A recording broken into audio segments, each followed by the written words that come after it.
inasema ndio Yohana wa kwanza 2:20. Sisi hatujakuja kwa ajili ya kufunza kwa sababu ya hekima yetu wala kwa sababu tunajua. Hapana.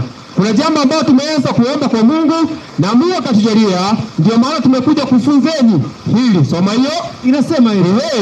Yohana wa kwanza 2:20. Soma. Nanyi mmepakwa mafuta na yeye aliye mtakatifu. Maandiko matakatifu yanasema tumepakwa mafuta na yeye aliye mtakatifu. Nanyi mnajua yote. Ati nini? Nanyi mnajua yote. Tumepakwa mafuta na yule aliye mtakatifu, nasi tunajua nini? Yote. 27. 27 inasema nanyi mafuta yale mlio yapata kwake. Kwa yale mafuta ambayo tuliyopata yanawafundisheni. Soma hiyo. Mliyopata kwake ambayo yanakaa ndani yenu. Yanakaa ndani yenu. Wala hamuna haja ya mtu kuwafundisha. Kumbe mafuta ambayo tumepakwa yanakaa wapi? Ndani yetu. Na haina haja ama hakuna haja ya mtu yeyote kutufundisha. Kwa nini? Lakini kama mafuta yake yanavyowafundisha. Kumbe ni nini imetufundisha? Ni mafuta. Ni nini imetufundisha? Ni mafuta yake. Sasa mafuta ni nini? 4:18 kitabu cha Luka. Hayo mafuta ambayo yanakaa ndani yetu. Yaani mliokuwa mafuta na mafuta hayo yanakaa ndani yenu, lakini utashangaa siku ya leo watu makanisani wanapaka mafuta juu. Yaani inaitwa holy. Ukipaka mafuta, lakini maandiko matakatifu yanasema mafuta yale ambayo mnapakwa yanakaa wapi? Ndani yetu. Ndio. Kwa hivyo inamaanisha si mafuta tu ambayo tunapakwa ya chupa makanisani, kwa maana Yesu ingia kwetu yanapakwa wapi? Juu. Lakini sisi tumeambiwa tukipakwa juu yanakuwa wapi? Ndani. Na alafu kisha anafanyaje? Yanatufundisha, sio? Sasa hayo mafuta ambayo anafundisha ni mafuta gani? 4:18 kitabu cha Luka. Inasema Roho wa Bwana yu juu yangu. Ati Roho wa nani? Wa Bwana. Yu juu yangu. Kwa nini? Kwa maana amenitia mafuta. Kwa maana amenitia mafuta. Kwa hivyo inamaanisha mafuta ni nini? Ni Roho. Kwa hivyo Roho anakuja ndani yako, kisha juu yako, kisha anakaa wapi? Ndani yako. Akiwa ndani yako anakufundisha. Ndipo Wakorintho wa kwanza 2 mstari wake wa 10. Katika Roho. Kwa hivyo Roho ndiye anafundisha watu.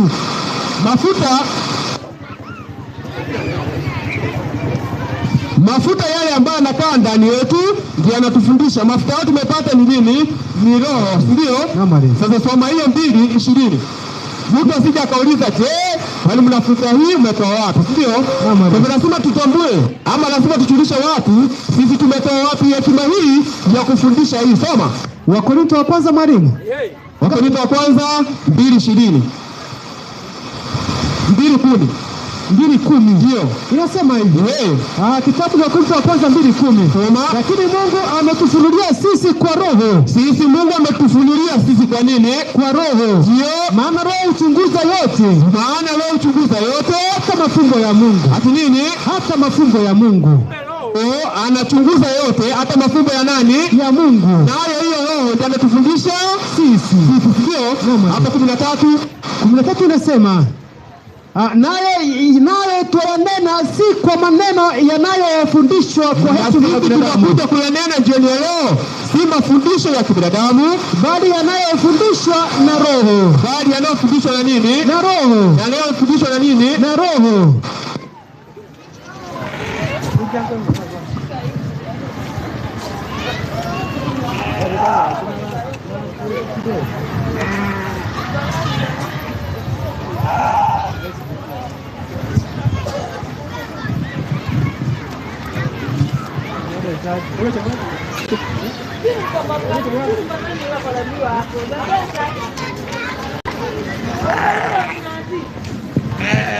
Watu. Sawa. Sawa. Kumbe ni Roho anafanyaje? Anatufundisha. Na Mungu ametufunulia sisi katika Roho. Kwa hivyo na maana sisi ambao tutakuja kufundisha mahali hapa, hatujakuja kufundisha kwa sababu ya hekima yetu, hati kwa sababu tumekuja kusoma sana, bali Mungu ametujulisha sisi katika Roho. Alafu kisha akatuambia watu watashangaa ni kitu gani hiki. Kwa wale ambao anaona kwa mara ya kwanza, kuna wengine ambao tumekuja tumeanza na wao, na kuna wale wengine huenda wamekuja wakaona kitu hii kwa siku ama mara yao ya kwanza. Watu watashangaa ni vitu gani hizi ambao watu wamesoma. Je, ni waganga je, ni wachawi ama ni akina nani? Ama ni Illuminati? Si Illuminati. Tumesoma Biblia jinsi ilivyo na kisha tukaichora jinsi ilivyo na tukakuja kukufundisheni jinsi ilivyo. Nani alituamrisha kwamba tuweze kuchora hivi? Kwa maana watu wengine wanasema ati hiyo mkichora ni uchawi ama wala mnatufunza nini? Wanga. Kuelekea kwa watu wanaitangwa wanasemanga Freemason. Freemason. Hii si Freemason. Nani alituambia? Habakuki 2:2 tunapoanza. Inasema, kitabu ni Habakuki 2:2. Inasema hivi. Bwana akanijibu. Akasema, nini? Iandike chozi. Ati nini? Iandike chozi. Ati nini? Iandike chozi. Ndio. Ukaifanye iwe wazi sana. Iandike chozi, kisha tukaifanye iwe wazi sana. Kwa nini? Katika vipao. Ili asomaye apate kusoma kama maji. Ili anayosoma apate kusoma kama maji. Kwa hivyo ina maana wakati tunapoenda kuanza kusoma ukiangalia unasoma kama nini? Kama maji. Ufunuo 1:3 inasema. Ndio. Ufunuo 1:3 inasema. Ama anza 1:1 inasema. Ufunuo wa Yesu Kristo. Ufunuo wa Yesu Kristo aliyopewa na Mungu.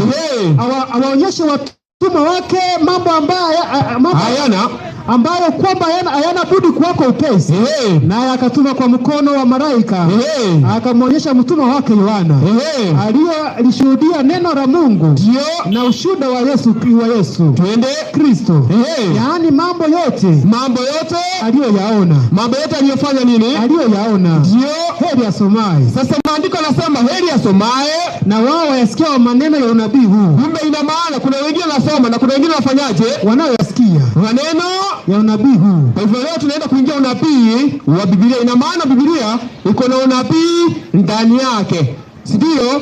Haya, sasa tunaenda kuingia katika kipindi cha unabii wa Biblia. Tunapoenda kwanza, nipe Mathayo 24 mstari wake wa 3. Inasema 3 inasema hata alipokuwa ameketi katika mlima wa Mizeituni. Hata Yesu alipokuwa akiketi katika mlima wa Mizeituni, wanafunzi wake wakamwendea kwa faraga. Wanafunzi wake wakamwendea kwa nini? Kwa faraga. Wakisema, tuambie mambo hayo yatakuwa lini? Tuambie mambo hayo yatakuwa lini? Nayo ni nini dalili ya kukuja kwako? Na ya mwisho wa dunia. Ati na nini? Na ya mwisho wa dunia. Na nini? Na ya mwisho wa dunia. Kumbe wanafunzi wa Yesu walienda kwa Yesu ili ya kwamba atambue ni lini dalili ya kuja kwa Yesu na ni nini mwisho wa dunia. Kwa hivyo Yesu alianza kuambia nini? Twende. Nasema Yesu akajibu. Akawaambia, nini? Angalieni mtu asiwadanganye. Yesu akajibu akawaambia, angalieni watu wasifanyaje? Wasiwadanganye. Kwa hivyo ili ya kwamba waone dalili za mwisho wa dunia, ni nini inatangulia? Kuna madanganyo mengi yatatangulia. Twende. Kwa sababu wengi watakuja kwa jina langu. Kitu cha kwanza, wengine watakuja kwa jina la Yesu wakisema, nani? Mimi ni Kristo. Ati nini? Mimi ni Kristo. Twende. Nao watawadanganya wengi. Ati nini? Nao watawadanganya wengi. Ati wachache? Wengi. Kwa hivyo wengi watadanganyika kwa sababu ya udanganyifu ambao unakuja wapi? Wakati wa mwisho. Wakati wa nini? Wa mwisho. Tupe habari. Nanyi mtasikia habari za vita. Na matetesi ya vita. Twende. Angalieni. Nini? Msitishwe. Ati nini? Msitishwe. Kwa hivyo wakati yote utakapoona mambo haya yakifanyika, usitishike mtu wa Mungu. Twende. Maana hayo hayana budi kuja. Twende. Inasema hivi. Tena. Inasema kutukia, lakini yule mwisho bado. Ati nini? Lakini yule mwisho bado. Rudia hiyo andiko vizuri. Inasema nanyi mtasikia habari za vita na matetesi ya vita. Mtasikia habari ya vita na vitetesi ya vita. Angalieni msitishwe. Angalia, twende. Maana hayo hayana budi kutukia, lakini yule mwisho bado. Kumbe wakati unapoyaona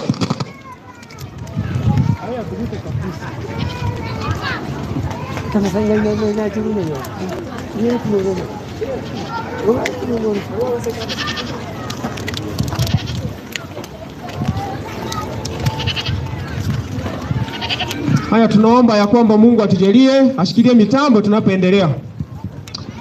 Inasema kwamba wakati mtakapoona hayo, si ule mwisho jafanyaje? Ujakuja, sivyo? Kwa hivyo ule mwisho bado. Sasa ni nini ifanyike ndio ile mwisho ufike? Nisomea 13 hapo kwanza. Wakati watu watakapoona madanganyo yamejaa duniani, wakati watu watakapokuja wakiona ya kwamba matetezi ya vita yatakuwa, watu wa Mungu wanaambiwaje na Yesu? 13 inasema lakini mwenye inasema hivi. Sasa Yesu anasema lakini mwenye kuvumilia hata mwisho, lakini mwenye kuvumilia hata mwisho ndiye atakayeokoka. Ati nini? Ndiye atakayeokoka. Twende.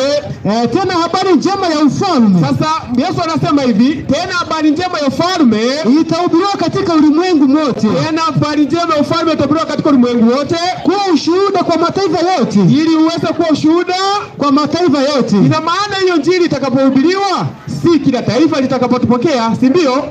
Na si kila mtu atakayekubali, lakini itakuwa ushuhuda ya kwamba kulihubiriwa, lakini wewe ukafanyaje? Ukapuuza wala ukakataa, si ndio? Na ndio maana Yesu akawaambia hivi, endeni katika ulimwenguni mote mkahubiri injili kwa kila kiumbe. Kwa hivyo hakuna mtu yeyote ama hakuna kiumbe chochote akitahubiriwa. Kwa hivyo lazima habari njema ya ufalme itahubiriwa katika ulimwengu wote kwa ushuhuda katika mataifa yote. Twende. Hapo ndipo ule mwisho utakapokuja. Kumbe ndio mwisho ukuje, lazima injili ifanyaje? Ihubiriwe. Injili ya ufalme, ndio? Kabisa. Ndio tupe hiyo injili na gani sasa? Lakini siku hizi ndani ya makanisa injili ya ukweli ya ufalme ihubiriwi, lakini watu wamependa injili ya mambo yadanganyayo. Nipe Isaya. Ni Isaya mangapi?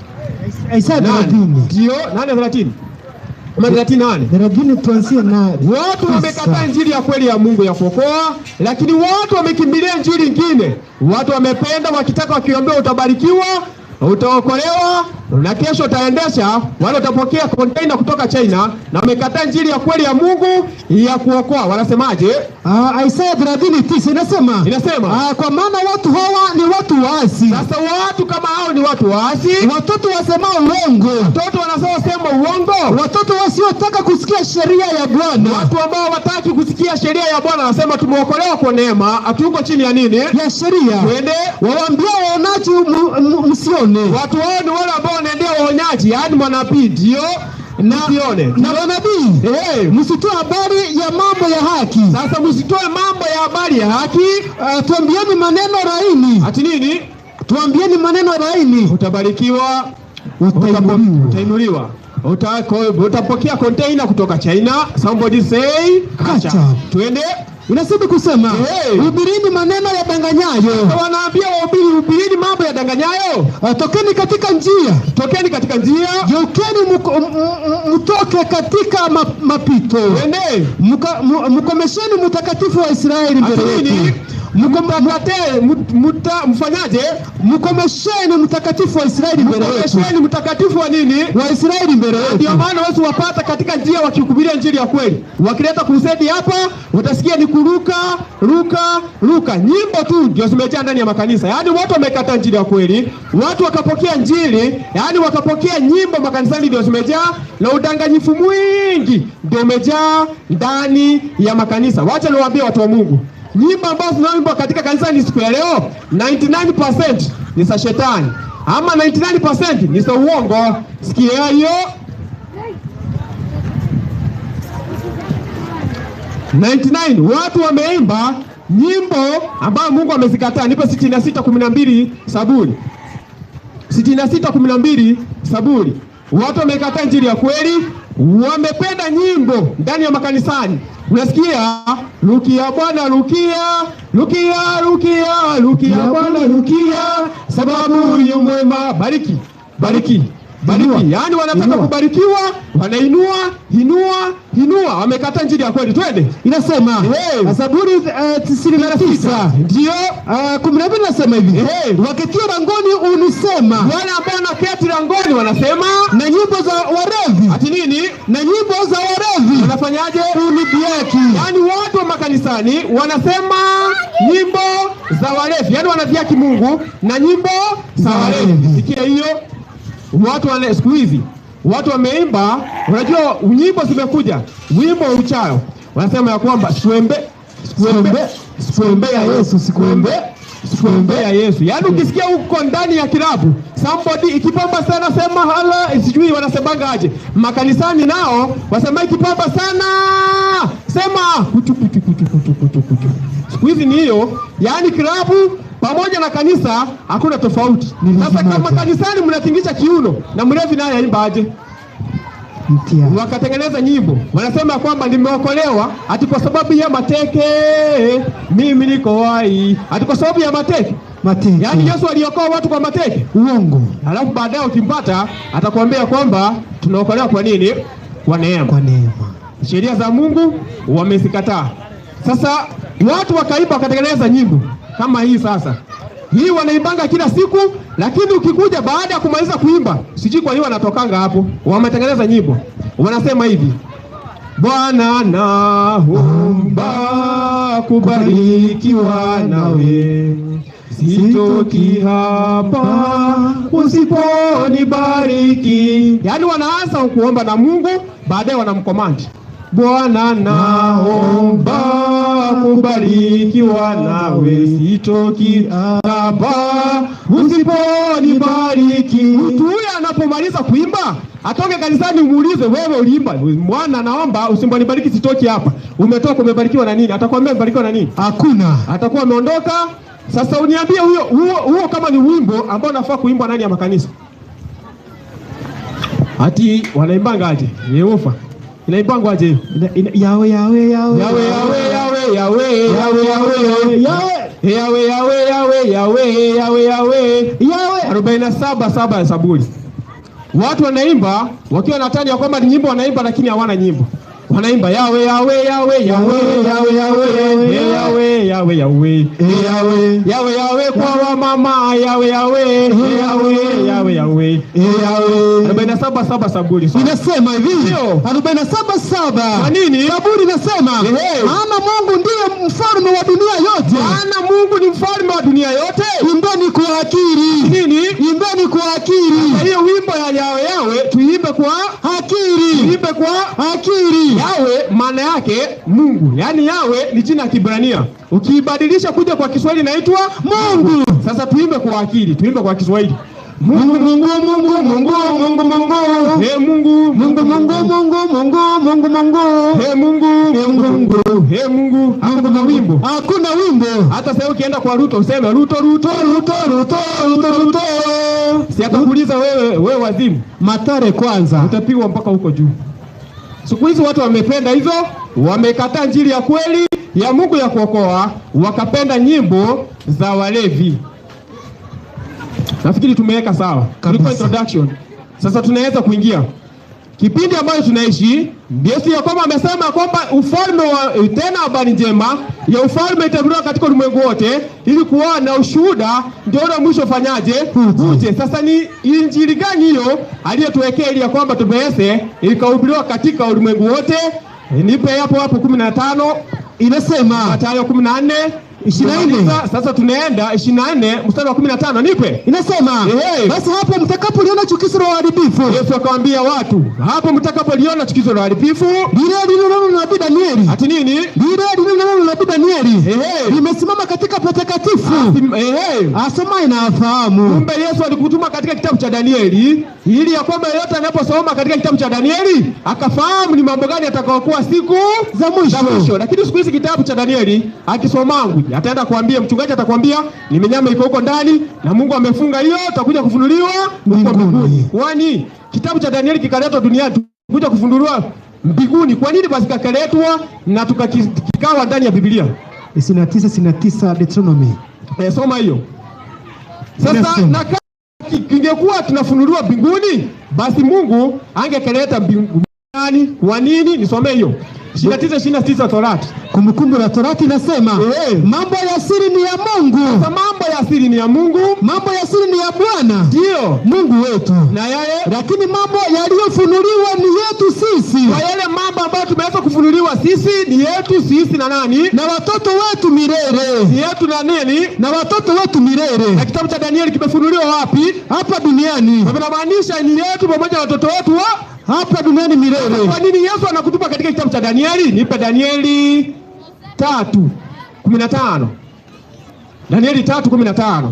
inasema Danieli 3:15. Soma hiyo. Inasema Danieli 3:15, niko pale mwalimu, inasema hivi. Inasema hivi, msiamungu, inasema 15, inasema ndio, basi sasa kama mkiwa tayari wakati mtakapoisikia sauti ya panda. Sasa kama mkiwa tayari mkisikia katika sauti ya panda na firimbi na kirubi. Sasa tulia, nipe 2:26. 2:26 inasema ndio, pumzi ya Mungu inasema inasema hivi.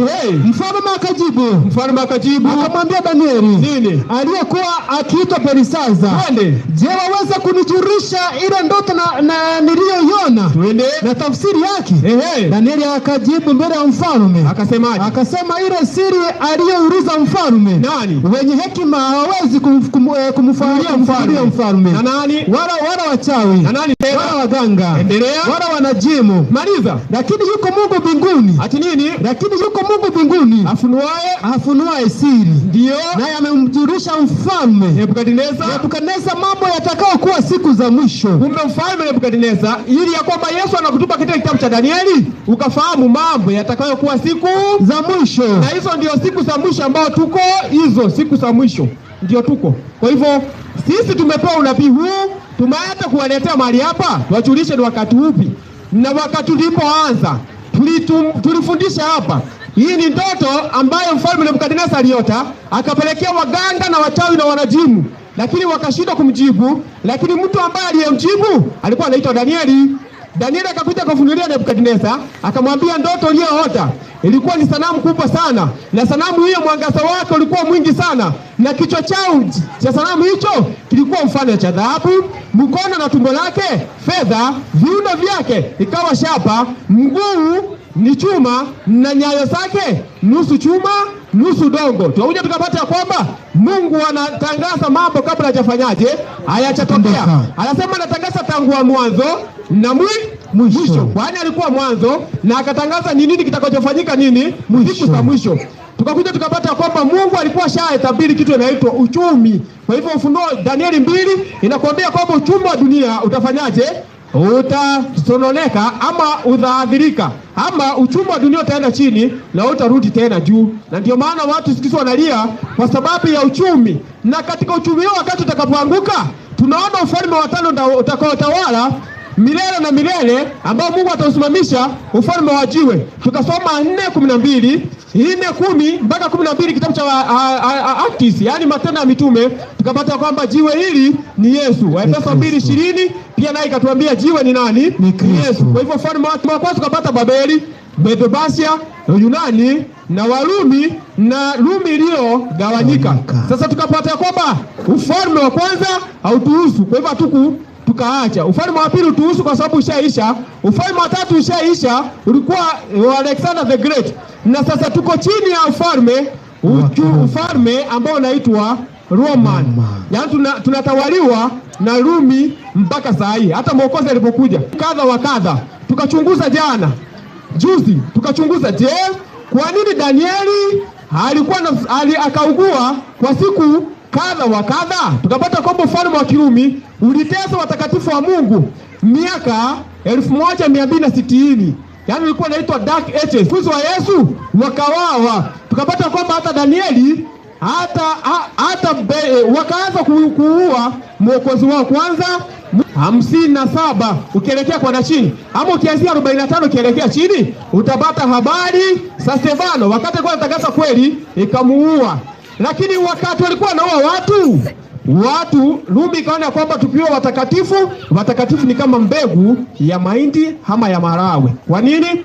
Walikuwa naua watu 10 wanapatiswa watu 100, wakiwa watu 100 wanapatiswa watu 500, wakibua watu 400 wanapatiswa watu 5000. Unaona?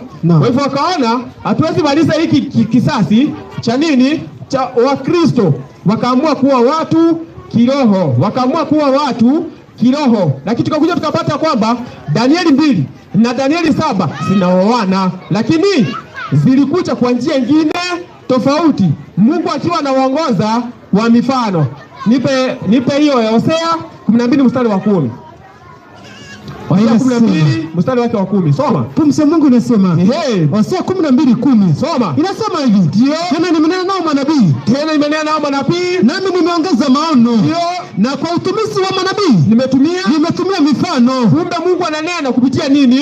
Kupitia mifano. Ati kumbe Mungu ananena kupitia nini? Kupitia mifano. Hata Yesu wakati alikuwa akihubiri alikuwa anatumia nini? Mifano. Kipi hicho kitabu? 13 Yohana, sivyo? Mathayo 13 Mathayo. Nipe hiyo, ndio. Inasema hivi. Ndio.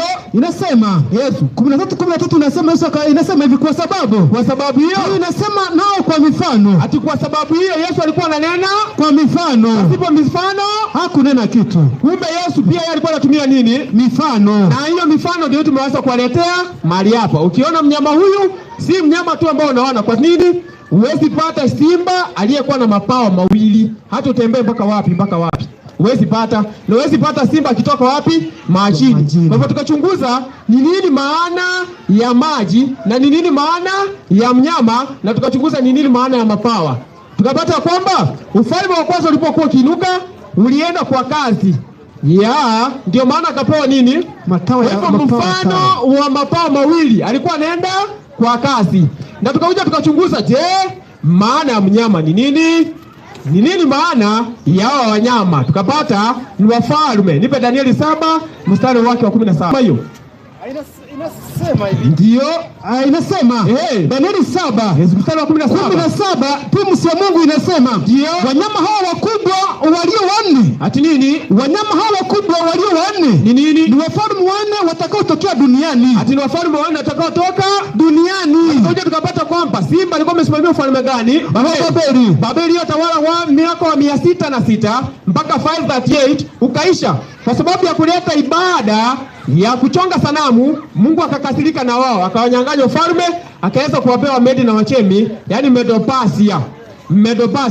Mwaka wa 538 wakatawala, wakaleta ibada ya kuabudu mwanadamu. Kisha Mungu akawanyang'anya, akawapa mtu ambaye alikuwa anaitwa Alexander the Great. Ufalme wake ulikuwa unaitwa Greece, yani Uyunani. Mwaka wa 331 wakatawala mpaka 168 kabla ya Yesu hajakuja. Lakini baadaye ufalme wa Kirumi uliinuka na dola yao, ukawanyang'anya ufalme huu nguvu na mamlaka. Urumi ikachukua mamlaka ya kutawala dunia nzima, na tukapata kwamba wakati Yesu alikuwa anakuja, ufalme ambao ulikuwa unatawala duniani ulikuwa unaitwa Rumi, sivyo? Ni kweli. Na Yesu akaoa chini ya Kirumi. Na Danieli wakati aliona Kirumi, anasema kwamba aliugua siku kadha za kata. Danieli aliona Mwokozi akiwawa na mashahidi wa Mwokozi wakiwawa chini ya ufalme huu. Waliwawaje?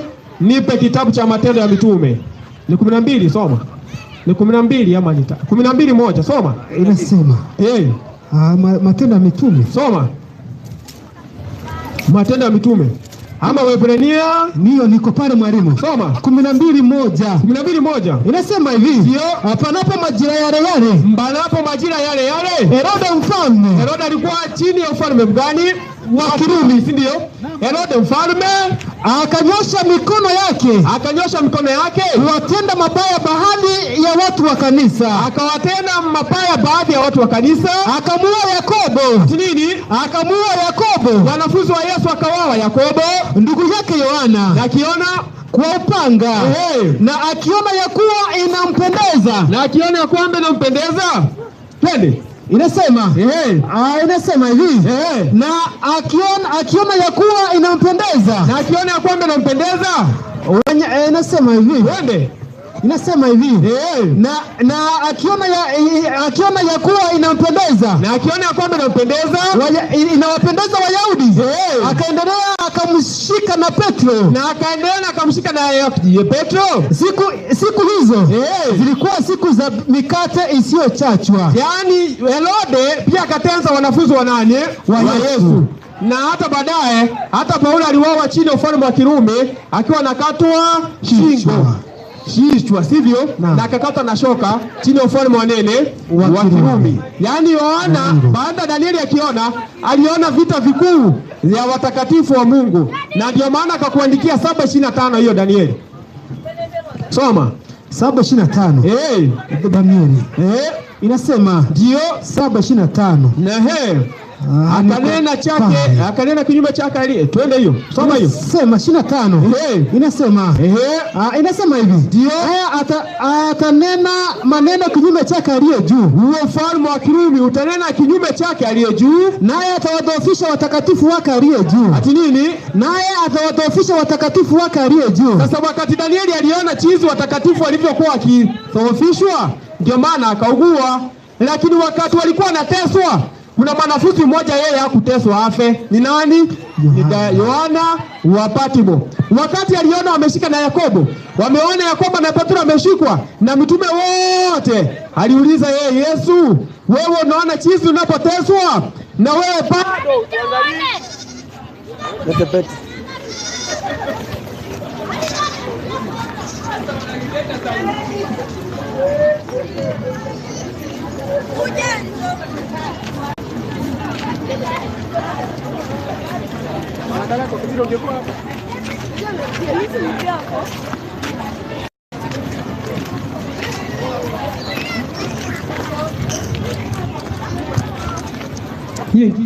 One, two. Sawa. Lakini wakati Yohana wa Patmo alipokuwa akiangalia wanafunzi wa Yesu wakiteswa, hata yeye mwenyewe akateswa mpaka akawekwa katika kuchemshwa mafuta ya mandazi, lakini hakuungua.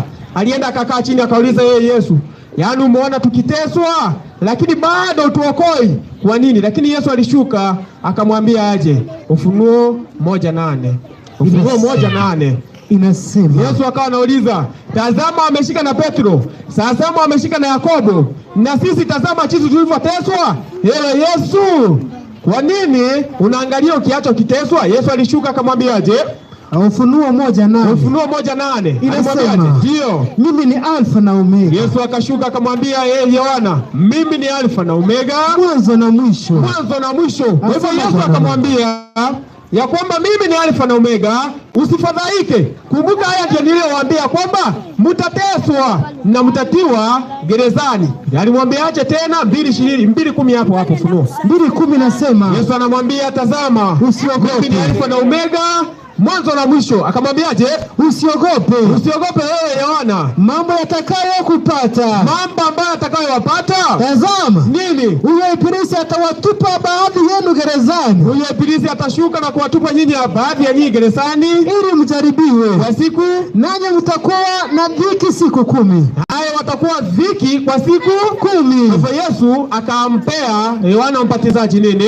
Moyo. Na akampa moyo ya kwamba siogope atakayompata, bali awe amesimama katika asimame imara. Uwe mwaminifu. Uwe mwaminifu hata kufa. Yaani akamwambia uwe mwaminifu wewe Yohana mpaka kufa, sivyo? Sasa akaamua kumwonyesha mambo ambayo tutakuja kuchunguza. Tukachunguza ya kwamba mnyama wa kwanza Danieli alionyeshwa alikuwa kama simba, mnyama wa pili kama dubu, mnyama wa tatu kama simba, kama chui, lakini mnyama wa 4 hakujulishwa jina, bali aliambiwa aje Danieli 7:7.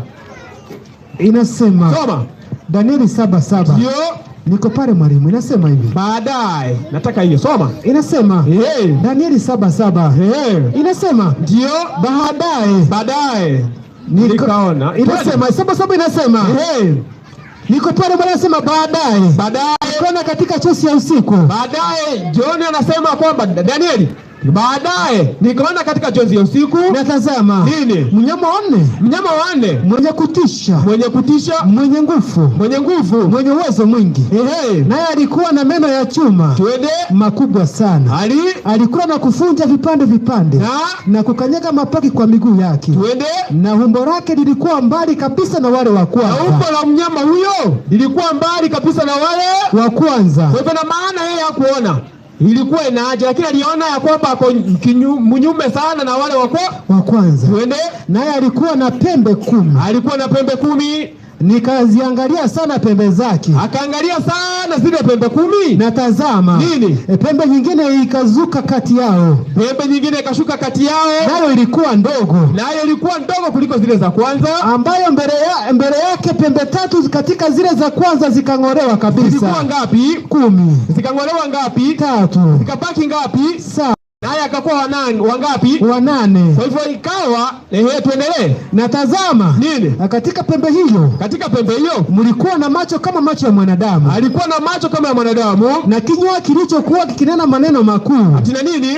Na kinywa kilichokuwa kikinena maneno makuu. Pembe huyo mdogo alikuwa na macho kama ya mwanadamu na alikuwa na kinywa. Je, ako na masikio? Hana. Kwa hivyo inamaanisha hiyo pembe inaona, walifanyaji? Haisikii. Inaona na kuongea, walifanyaji? Haisikii. Wala haisikii. Kwa hivyo na maana ni pembe ambaye inaona na kuongea, lakini wewe ukiongelesha yeye sikia, lakini wewe utaweza kuongelesha, baadaye utaweza kuona. Wewe utaiongelesha, wewe usifanye aje? Isiseme. Tupe habari. Kisa nasema, nikatazama, hata viti vya enzi vikawekwa. Sasa tulia. Kwa hivyo inamaanisha mnyama. Sasa hizo pembe zilikuwa maana yake ni ngapi? Soma hapo 8. 8 nasema, nikaziangalia sana 8. Danieli 7 mstari wa 8. 8 nasema, nikaziangalia sana pembe zake. Nini? Na tazama, nipe 24. Inasema hivi.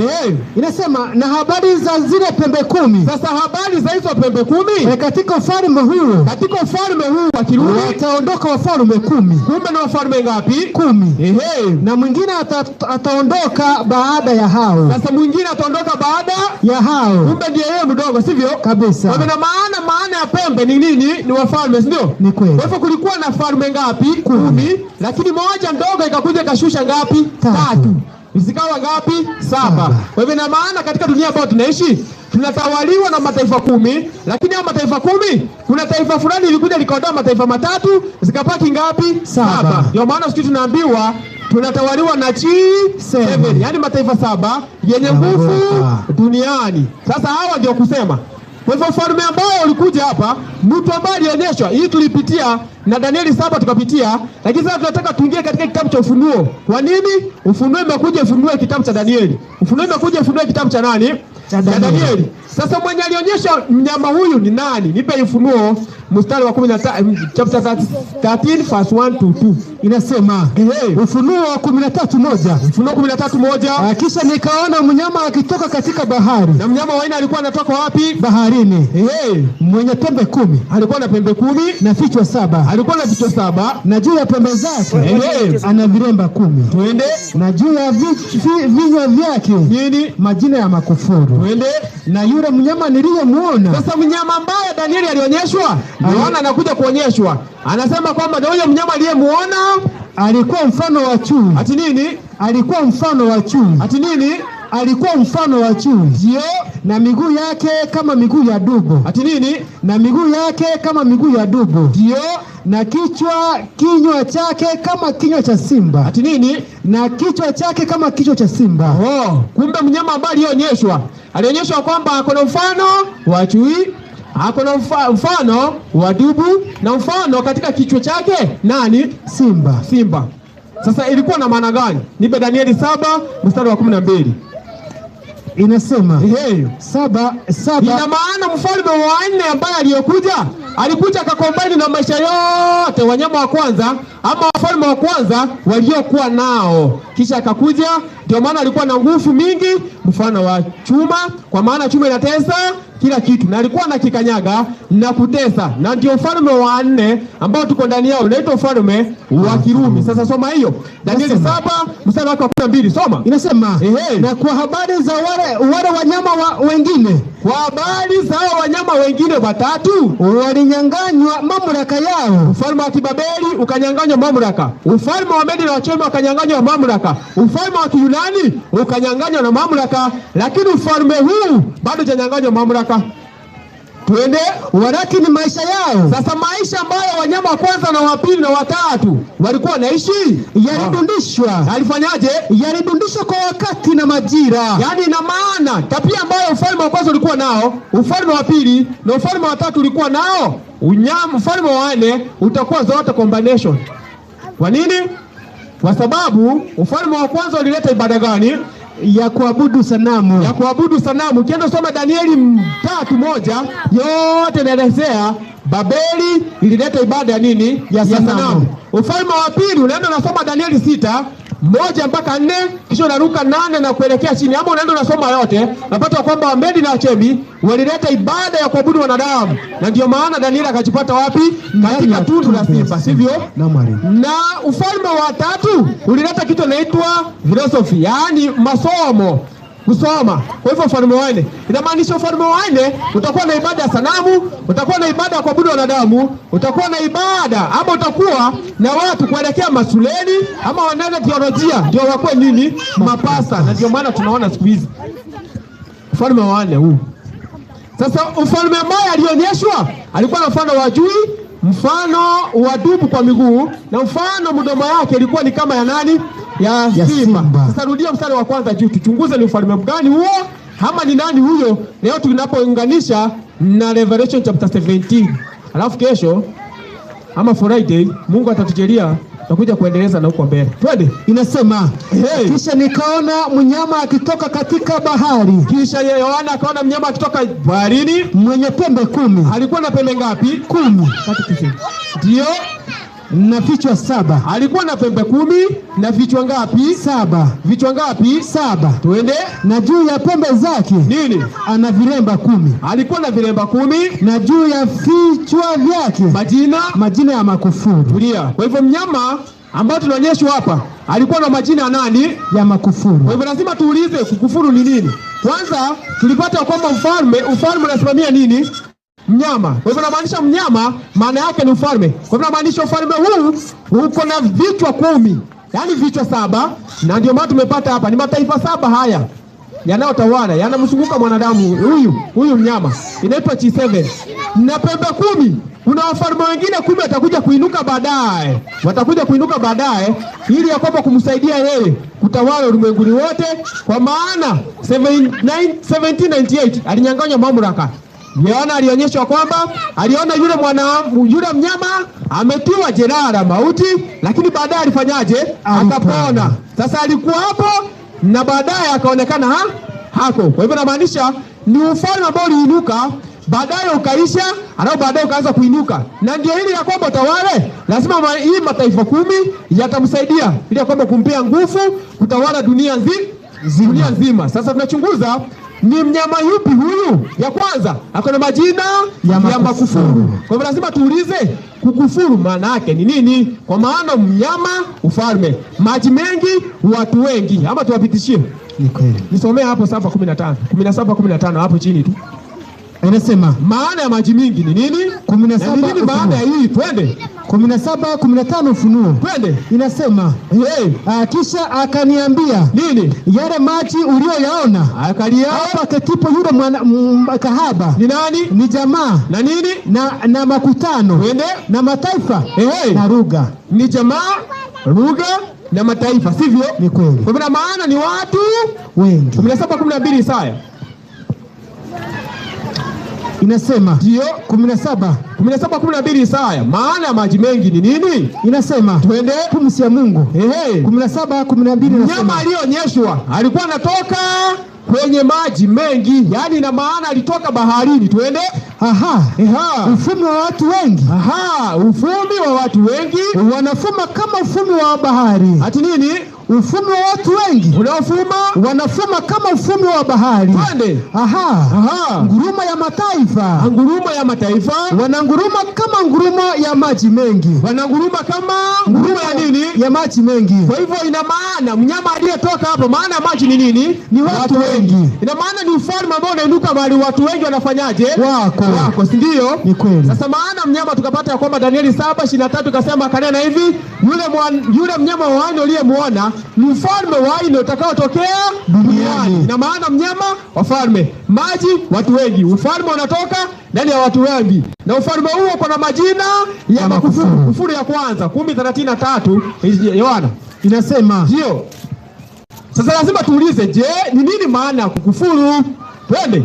10:33 kitabu cha Yohana. Yohana 10:33. Inasema, twende. Wayahudi wakamjibu. Amazia 30. 30 nasema, mimi na Baba tu mmoja. Sasa Yesu anasema mimi pamoja na Baba yangu tuko na umoja. Basi Wayahudi wakaokota mawe tena ili wampige. Ati nini? Wayahudi wakaokota mawe ili ya kwamba wampige kama watu wako garo. Twende. Yesu akawajibu, kazi njema nyingi nimewaonyesha. Yesu anauliza, kwa kazi njema hii nimewaonyesha zitokazo kwa Baba. Kwa ajili ya kazi hipi katika hizo mnanipiga kwa mawe? Twende. Wayahudi wakamjibu Yesu akamwambia, kwa ajili ya kazi njema. Kwa ajili ya kazi njema Yesu hatukupiki kwa mawe, bali kwa kukufuru. Ati nini? Bali kwa kukufuru. Ati nini? Bali kwa kukufuru. Na tunauliza ni nini maana ya kukufuru? Kukufuru. Twende. Na kwa sababu wewe ulio mwanadamu wachifanya mwenyewe huu Mungu. Ati nini? Kwa sababu wewe ulio mwanadamu wachifanya mwenyewe huu Mungu. Kumbe mwanadamu akijifanya, mwanadamu wa kawaida akijifanya kama Mungu, yeye anakuwa na kukufuru, anakufuru. Yaani mwanadamu wa kawaida ako na majina ya nani? Ya makufuru. Jina la kwanza la Mungu ni nani? 17:11 Yohana. Hapo inasema inasema hivi. Yaani mwanadamu wa kawaida anachukua majina ya Mungu, anajiwekea. Nasema wala mimi simo tena ulimwenguni. Yesu anasema wala mimi simo tena ulimwenguni, lakini hawa ulimwenguni. Nami naja kwako. Ati nani? Nami naja kwako. Baba mtakatifu. Ati nini? Nami naja kwako. Ati nini? Nami naja kwako. Baba mtakatifu. Ati nani? Nami naja kwako. Nani? Baba mtakatifu. Ati nani? Nami naja kwako. Nani? Baba mtakatifu. Kumbe mwanadamu wa kawaida anachukua majina Mwenyezi Mungu anajibandika, yaani kuna mtakatifu, kumbe ni ufalme wa nani? Wa Baba mtakatifu, si ndio? Kwa hivyo mwanadamu wa kawaida kuchukua majina ya kawaida ya Mungu na kujipandikia yeye, anaitwa Baba mtakatifu. Wakikuwa anamuita Baba Modheru, wakisiwa anamuita Tatomo Chenu, Wamasai wanaita Baba Senyate. Unaona? Unaona? Yaani Baba mtakatifu, Holy Father. Mwanadamu wa kawaida kumbe ni ufalme wa Baba mtakatifu. Kukufuru ya pili 2:7 Marko iliko pale inasema, mbona huyu anasema hivi? Mbona huyu anasema hivi? Anakufuru. Ati nani? Ndiye Mungu. Ati nani? Ndiye Mungu. Kumbe ni nani anaweza dhambia dhambi? Ni Mungu. Lakini kuna mwanadamu wa kawaida duniani anajifanya kana kwamba yeye anasamehe dhambi. Kama nani? Mungu. Na hiyo ni kukufuru mara ya pili. Mwanadamu wa kawaida ambaye anajichukua majina ya Mungu ya Baba mtakatifu anajiita, na huyo Baba mtakatifu tunamchunguza atakaa wapi. Sasa nipe hiyo katikisimu yao, nipe katikisimu inayotokana na kanisa Katoliki, tuone kama ni ukweli kuna mtu wako duniani atasamehe dhambi, anakufuru Mungu. Katikisimu inasemaje? Kuna nchi inasema hivi. Katikisimu ya maswali na majibu inaotokana na katikisimu ya kanisa Katoliki. Nipe ukurasa wa 53. Katikisimu ya maswali na majibu inayotokana na kanisa Katoliki, ukurasa wake wa 53. Soma. Inasema Badri nani? Swali ya 107. Inasema twende. Badri ni nani? Swali linaulizwa Badri ni nani? Na hiyo kitabu ni ya majibu na maswali na majibu. Majibu yenyewe. Badri ni mwanamume. Badri ni mwanaume anayeshiriki katika kazi ya askofu. Kumbe Badri ni mwanaume anayeshiriki kazi ya askofu. Yaani na maana ni bishop. Twende. Na amepewa na Kristo uwezo. Amepewa na Kristo uwezo wa kuhubiri Injili. Tulia, rudia hapo juu. Badri ni nani? Sijibu. Inajibu nasema Badri ni mwanamume. Ati nani? Badri ni mwanamume. Kumbe bishop ni nani? Ni mwanamume. Na siku hizi unasikia Bishop Margaret Wanjeri. Na unaona? Yaani siku hizi wanawake wamechukua majina ya askofu, yaani bishop wanachiita. Sasa tuambie Biblia naye tujibu. Tulia hapo tu. Ingia kwa Biblia. Sasa bishop wa kawaida anafaa kae ni mwanaume ama ni mwanamke? Na kama ni mwanaume, ni mwanaume wa njia ipi? Na kama ni mwanamke, ni ukweli? Soma hiyo. Timotheo wa kwanza 3:1. Siku hizo umesikia Bishop Margaret sijui nani? Sijui twende. Inasema Timotheo wa kwanza Timotheo wa kwanza 3 mstari wake wa kwanza. Inasema hivi, ni neno la kuaminiwa. Ati nini? Ni neno la kuaminiwa. Ni neno la kuaminiwa. Mtu akitaka kazi ya askofu, ni mtu akitaka kazi ya askofu, yani maana yake bishop, atamani kazi njema. Anatamani nini? Kazi njema. Twende. Basi imempasa askofu, hata imempasa askofu awe mtu asiyelaumika. Hebu rudia kwanza. Inasema ni Timotheo wa kwanza 3:1. Twende. Ni neno la kuaminiwa. Ni neno la kuaminiwa. Mtu akitaka kazi ya askofu, atamani kazi njema. Twende. Basi imempasa askofu, awe mtu asiyelaumika. Twende. Mume wa mke mmoja. Ati mke wa mume mmoja. Mume wa mke mmoja. Ati mke wa mume mmoja. Mume wa mke mmoja. Mume si mke wa mume mmoja. Ni mke wa mume mmoja. Ni mume wa mke mmoja. Sasa na wanawake walitoka hapo wakaitwa bishop. Mtihani. Wanawake wakaanza kuitwa bishop, wakaanza kuitwa mapasta ndani ya makanisa, ambayo ni chukizo ndani mbele ya Mwenyezi Mungu.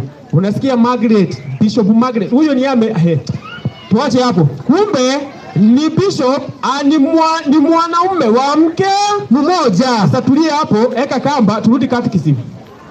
Tunataka kuonyesha watu leo kitu. Watu wakaondokea mafundisho ya kweli, wakaenda kwa mafundisho ya mashetani. Tuombe hiyo.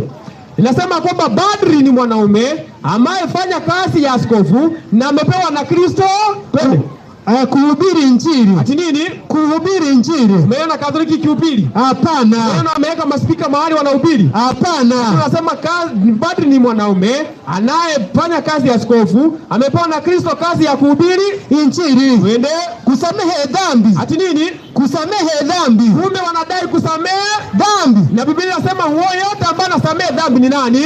Anakufuru. Ni nani mwenye kusamehe dhambi? Ni Mungu. Mungu peke yake ndio kusamehe dhambi. Lakini Wakatoliki wanadai ya kwamba hata wao wanafanyaje? Wanasamehe dhambi. Ndio maana Mkatoliki siku hizi akitenda dhambi, akaenda kwa padri akasema, tazama nilisini na mwanamke wenyewe. Padri anamwambia ulisini saa ngapi? Saa 2. Saa 2 chukua hiyo serasi ufieke hapo nje, ukirudi naambiwa umesamehewa dhambi. Hiyo ni kukufuru. Sasa tumepata kwamba padri mwanaume ambaye shiriki kazi ya askofu. Sasa turudi kwa Timotheo. Tufanye operation. Tumepata kwamba askofu anafaa awe mume wa mke mmoja. Lakini hawa wanaoa hawaoi. Wakatoliki wanaoa ni mapachora, lakini wanadai wako na pete mkononi. Lakini nashinda ni harusi ama ni ya nini? Sasa Mungu alikuwa shaona hiyo. Nipe 4. Nipe 8. Mhubiri. Soma hiyo. 4:8. Mhubiri 4:8. Omorai. Kumbe Mungu alishaona. Twende. Inasema 4. Mungu alishaona hiyo system ikiinuka duniani. 4 ngapi mwalimu? 4. Kwanza nipe 4. Timotheo wa kwanza. Kwanza nipe hiyo.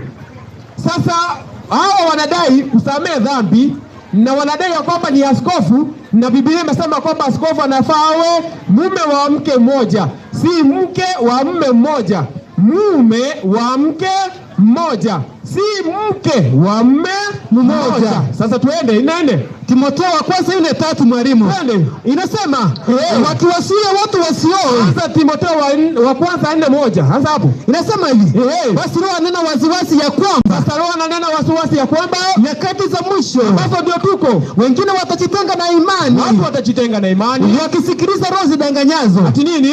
Wakisikiliza roho zidanganyazo. Ati nini? Wakisikiliza roho zidanganyazo. Na nini? Na mafundisho ya mashetani. Na mafundisho ya mashetani. Wende kwa unafiki wa watu. Kumbe ni unafiki wa watu wasema uongo. Unafiki wa watu wasema uongo, wakichoma moto twende dhamiri zao wenyewe. Wakiwazuia watu wasioe. Kumbe watu wakisuia wasioe ili waweze kuwa viongozi wa kanisa. Ni mafundisho ya nini? Ya mashetani. Ati ni mafundisho ya nini? Ya mashetani. Sasa Mungu alikuwa ameona hiyo sisi mikinuka duniani. Methali 4:8. Mhubiri ni 4:8 mwalimu. Mhubiri 4:8. Inasema hakuna mtu aliye peke yake. Kuna mtu aliye peke yake wala hana wapili wake. Na hana wana wala ndugu. Yeye hana wana wala ndugu. Siku hizi ukiwa padri ndani ya kanisa, wewe unaendanga hata ukikufa na zikago wapi? Kanisani. Maana una ndugu wala una wapili. Twende Inazidi kusema twende, hata hivyo mali yake haina mwisho. hata yeye mali yake hayana mwisho, wala macho yake hayashibi utajiri. hana maisha yake hayashibi nini? Utajiri. Yaani anakaa mwanaume, mimi nifanye kazi kwa ajili ya nani? Ana watoto wala ana nini, lakini utajiri wake hauna mwisho. Inasema basi asema nani? Ni kwa ajili ya nani nafanya kazi? Sasa yeye mwanaume anasema ni kwa ajili ya nani nifanye kazi? Na kujinyima nafsi yangu mema. Hayo nayo ni ubatili. Hayo nayo ni ubatili. Namu ni taabu kubwa. Ni taabu kubwa. Inasema afadhali kuwa wawili kuliko mmoja. Nini? Afadhali kuwa wawili kuliko mmoja. Afadhali kuwa wawili kuliko mmoja. Kwa nini? Maana wapata ishara njema kwa kasi yao. Twende. Kwa maana nini? Wakianguka mmoja atamuinua mwenzake. Ati wakianguka mmoja atamuinua mwenzake. Lakini ole wake aliye peke yake aangukapo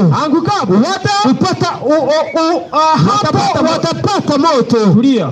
Kumbe wawili wakilala pamoja wanapata nini? Moto. Na hawa wako na wake, awama wake ni wauni, na vile baridi itafika ianze Kwa hivyo Mungu alikuwa shaona system hiyo ikiinuka. Ina maana Mungu alikuwa ameona system hiyo ikiinuka, na itainuka wapi? Wathesalonike wa pili 2:3. Twende. Inasema Wathesalonike wa pili 2 mstari wake wa 3. Msome. Twende. Wathesalonike wa pili. Umesema 2:3. Twende. Niko pale mwalimu, nitasoma kwa uwezo wa Mungu. Barikiwa. Inasema mtu awaye yote asiwadanganye. Kwa nini? Kwa njia ya yote. Kwa nini? Maana haiji usipokuja kwanza ule ukengeufu. Twende. Akafunuliwa yule mtu wa kuasi.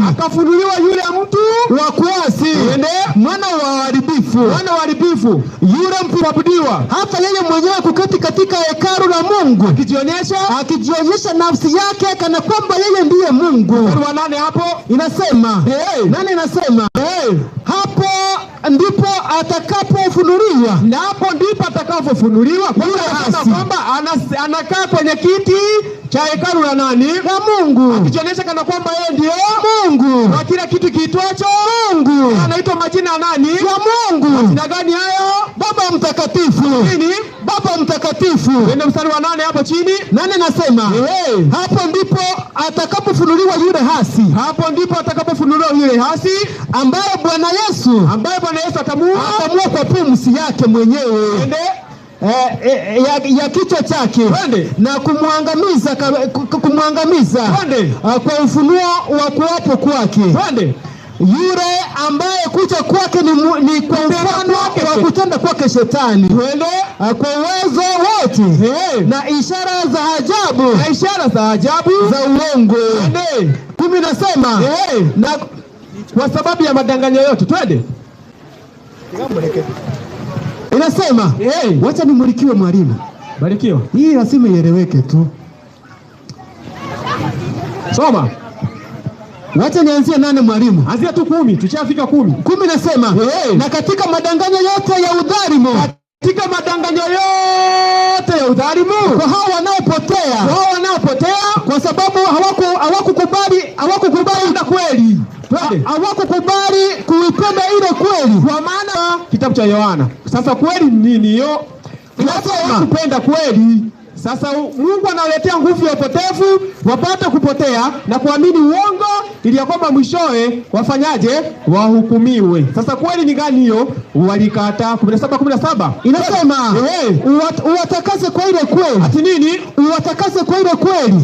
Neno lako ndilo kweli. Kumbe neno la Mungu ndio nini? Ndio kweli. Kumbe neno la Mungu ndio kweli. 142. Kweli ya pili ni nini? Hiyo ndio walikataa. Watu siku hizo wamesema tunaokolewa kwa neema, wakakataa sheria za Mungu. Wamekataa Yesu Kristo, wakaleta mungu wa ugeni ndani ya makanisa. Wakasema kuna Mungu Baba, kuna Mungu Mwana na kuna Mungu Roho, ambao ni uongo makanisani. Watu wakadanganywa, wakauawa wa kiroho pasipo kujua. Twende hiyo. Ngapi mwalimu? 119, 142, Zaburi 119, 142, Psalms. Inasema Twende. kitabu ni Zaburi. Twende. 119 142. Twende. Inasema haki yako ni haki ya milele. Haki yako ni haki ya milele. Na sheria yako ni nini? Ni kweli. Ati nini? Na sheria yako ni nini? Ni kweli. Kumbe kitu ya kwanza ujipime ya kwamba wewe ni mkweli ama umesimama katika kweli. Lazima ujipime kwa neno la Mungu. Na kitu cha pili, lazima ujipime na sheria za nani? Za Mungu. Kwa nini unajipima na sheria za Mungu? 7:7 Rumi. 7:7 Rumi. Twende. Niko pale mwalimu. Barikiwa. Inasema 7:7 Rumi. Yaani inasema tusemaje basi? Tusemaje basi? Twende. Torati ni dhambi? Nauliza tusemaje basi? Torati ni dhambi? Hasha. Walakini singalitambua dhambi ila kwa sheria. Ati nini? Ila kwa sheria. Kumbe sheria inaonyesha mtu dhambi. Kwa hivyo ili ya kwamba uonekane kwamba hauna dhambi, lazima ujipime na sheria za nani? Za Mungu. Sasa kweli ya tatu ni gani? 14:6 Yohana. Yesu akawajibu, mimi ndimi kweli na mimi ndimi njia, inasema kweli na uzima. Mtu haji kwa Baba yangu isipokuwa kwa njia ya mimi. Twende soma. Inasema Yesu akawaambia, mimi ndimi njia na kweli. Ati na nini? Na kweli. Na nini? Na uzima. Mtu haji kwa Baba ila kwa njia ya mimi. Kumbe kweli ya tatu ni nani? Ni Kristo. Kwa hivyo Kristo, wewe unaitwa kweli. Unaitwa Mkristo. Kwa nini? Unafuata kisha unajipima na sheria, kisha unajipima na nani? Na Kristo. Na Kristo, si ndio? Sasa kwa sababu ya madhalimu yote ya uongo, soma hiyo Wathesalonike, turudi huko. Lazima tuguze kila mahali watu wapate kuelewa. Soma hiyo Wathesalonike wa pili 2:10. Turudi hapo. 10 inasema Wathesalonike wa pili. Twende. 2:10. Soma. Inasema na katika madanganyo yote. Na katika madanganyo yote udhalimu. Twende. Kwa hao wanaopotea. Kwa sababu hawakuipenda ile kweli. Kwa sababu hawakuipenda ile kweli. Na kweli ya kwanza tumepata neno la Mungu. Kweli ya pili sheria za Mungu. Kweli ya tatu ni Yesu Kristo mwenyewe, sio? Ni kweli. Kwa maana hawakupenda Kristo, hawakupenda sheria na baada hawakupenda neno la Mungu. Twende. Mungu inasema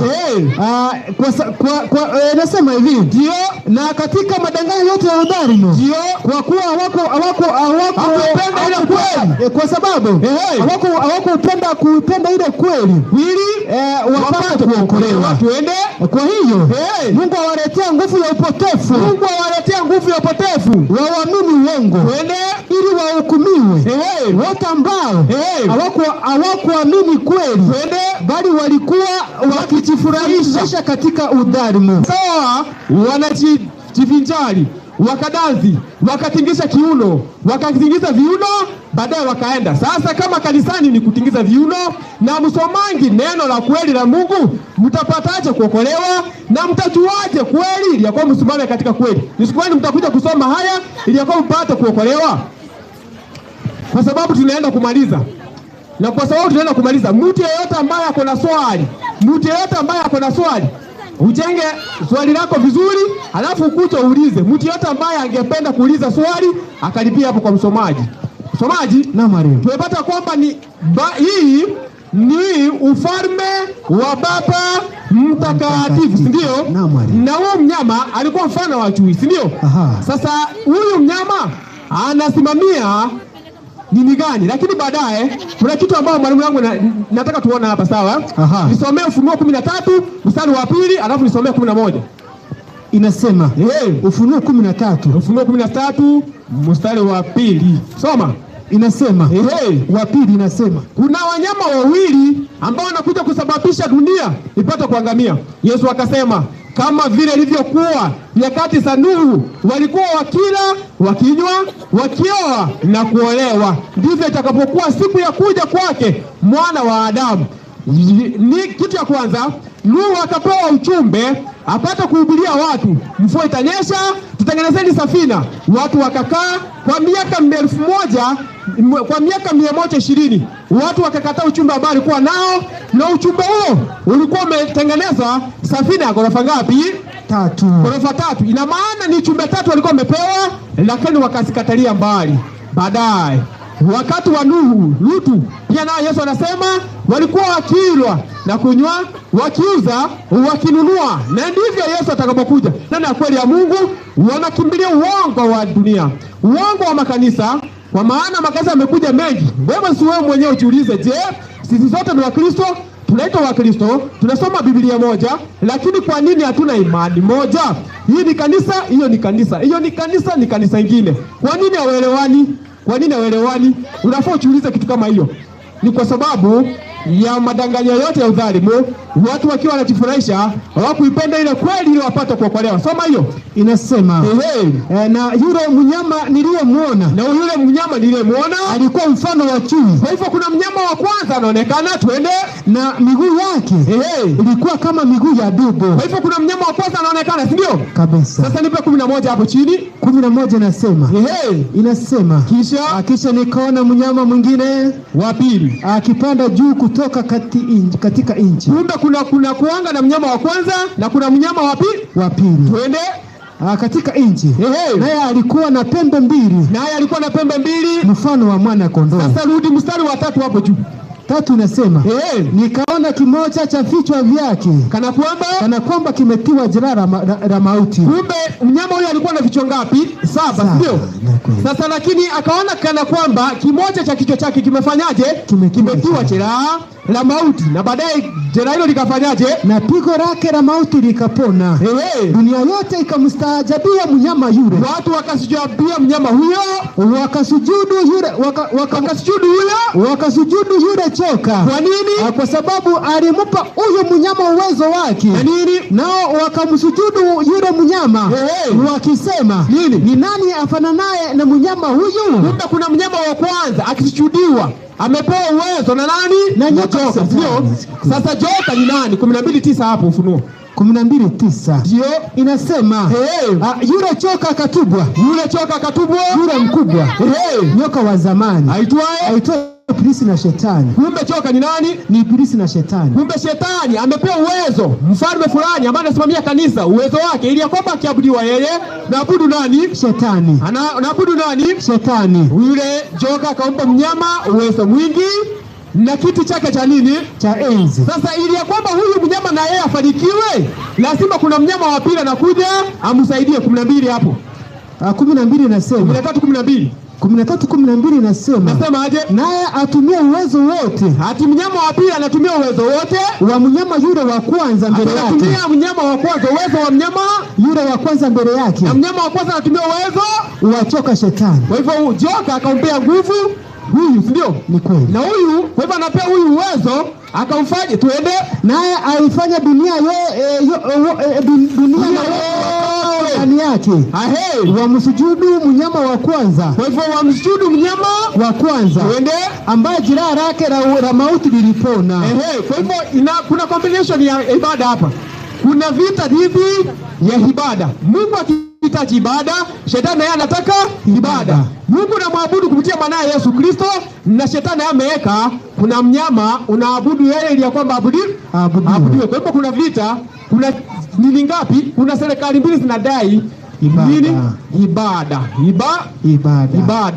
Shetani mwenyewe alitangaza ya kwamba atainua kiti chake kuliko mawingu na ataweka kiti chake katika mlima wa makutano. Ina maana makutano, mlima tukapata ni ya kwamba ni kanisa. Kwa maanisha Shetani naye ataweka kiti chake cha enzi wapi? Kanisani. Je, alifanikiwa? 3:20 Ufunuo. 3:20 Ufunuo inasema, na mnyama huyu ndiye atakuja kuwezesha huyu ili ya kwamba kuleta alama ya 666 duniani na watu watakapoipokea. Na yuko mbali. Twende. Inasema tazama nasimama mlangoni. Yesu anasema tazama nasimama mlangoni. Na kisha mtu akisikia sauti yangu na kufungua mlango, tafanyaje? Nitaingia kwake. Inasemaje? Kuna mnyama anaabudiwa, ndio? Ni kweli. Shetani alikuwa amedai ibada duniani, ndio? Ni kweli. Na Shetani akawa anachenda ngapi? 5. Isaya 14 mstari wa 12. Nilikuwa pale mwalimu. Soma. Inasema Isaya 14:12. Inasemaje? Inasema hivi mwalimu. Kwanza kitu cha kwanza, Shetani alisema atafanana na aliye juu. Kwa hivyo akaleta ibada, zikawa na ibada, lakini Shetani akawa mchanja. Kwa nini? akaleta ibada zake mbili tofauti, usiamini. Mungu akiwa amesimamia, kwa maana Mungu anasema mimi si kigeugeu. Shetani akaamua kuleta ibada. Alileta namna gani? Soma hiyo kwanza. Inasema Isaya 14:12. Inasema hivi, jinsi ulivyoanguka kutoka mbinguni, ewe nyota ya alfajiri, mwana wa asubuhi, jinsi ulivyokatwa kabisa, ewe uliowaangusha mataifa, nawe ulisema moyoni mwako, nitapanda mpaka mbinguni. Achende ya kwanza, atapanda mpaka mbinguni. Nitakiinua kiti changu juu, atakiinua kiti chake juu kuliko nyota za Mungu. Nami nitaketi juu ya mlima wa mikutano. 3, ataketi katika mlima wa mkutano, katika pande za mwisho za kaskazini. Nitapaa kupita vimo vya mawingu. Ati nini? Nitapaa kupita vimo vya mawingu, naye nitafanana naye aliye juu. Kumbe shetani aliweka chenda ngapi? 5. Ya kwanza atainua kiti chake kupita vimo vya mawingu. Ya pili ataweka kiti chake wapi? Mlimani. Kanisani, sivyo? Sasa alifanikiwa ama kufanikiwa? 2:20. Sasa nilikuwa nataka hiyo ufunuo. Shetani ameweka kiti chake cha enzi kanisani, watu basipo kujua. Na ni kanisa lipi? Tutakuja kufungua Friday, tunakuja tunaingia hapa. Kanisa linavyoendeshwa na kadini. Muna wanawake wawili ndani ya ufunuo. Tutakuja kuchunguza wanawake hao. Na kama ungependa kutaka kujua saa hii, ukuje ulize swali. Twende. Inasema ndio 2:20. Lakini nina neno juu yako. Lakini nimenena juu yako ya kwamba wamridhia yule mwanamke Jezebeli. Wanamridhia yule mwanamke Jezebeli, yeye ajiitaye nabii, naye na kuwafundisha watumishi wangu na kuwapoteza, ili wazini na kula vitu vilivyotolewa kwa sadaka kwa sanamu. Nami nimempa muda ili atubu. Amempa muda ili atubu, wala hataki kutulia uzinzi wake. Tazama, nitamtupa juu ya kitanda. Ina maana nikaapa, ndio? Ni kweli. Na hao waziniwa pamoja naye ndio wapate dhiki kubwa. Kumbe kuna wale ambao wanazini pamoja na huyo mwanamke, wasipotupia matendo yake. Nami nitawaua watoto wake kwa mauti. Ati nini? Nami nitawaua watoto wake kwa mauti. Sasa hao watoto wake ni akina nani? Soma tusikie. Na makanisa yote. Kumbe watoto ni makanisa yote. Ati nini? Ni makanisa yote. Kumbe ni makanisa. Kumbe ni kanisa, ndilo mama ya makanisa yote. Na shetani ameweka kiti chake wapi? Ndani yake. Tutakuja kuchunguza. Mtu yote akona swali. Kama kuna mtu akona swali, karibia. Kama kuna mtu akona swali, njoo.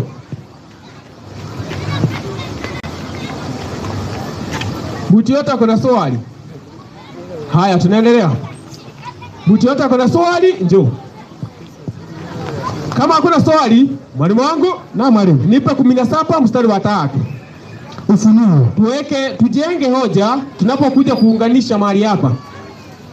Huyo tumefunua vizuri. Tutakuja kufunua wakati tutakuja kumuunganishia na hapa. Twende.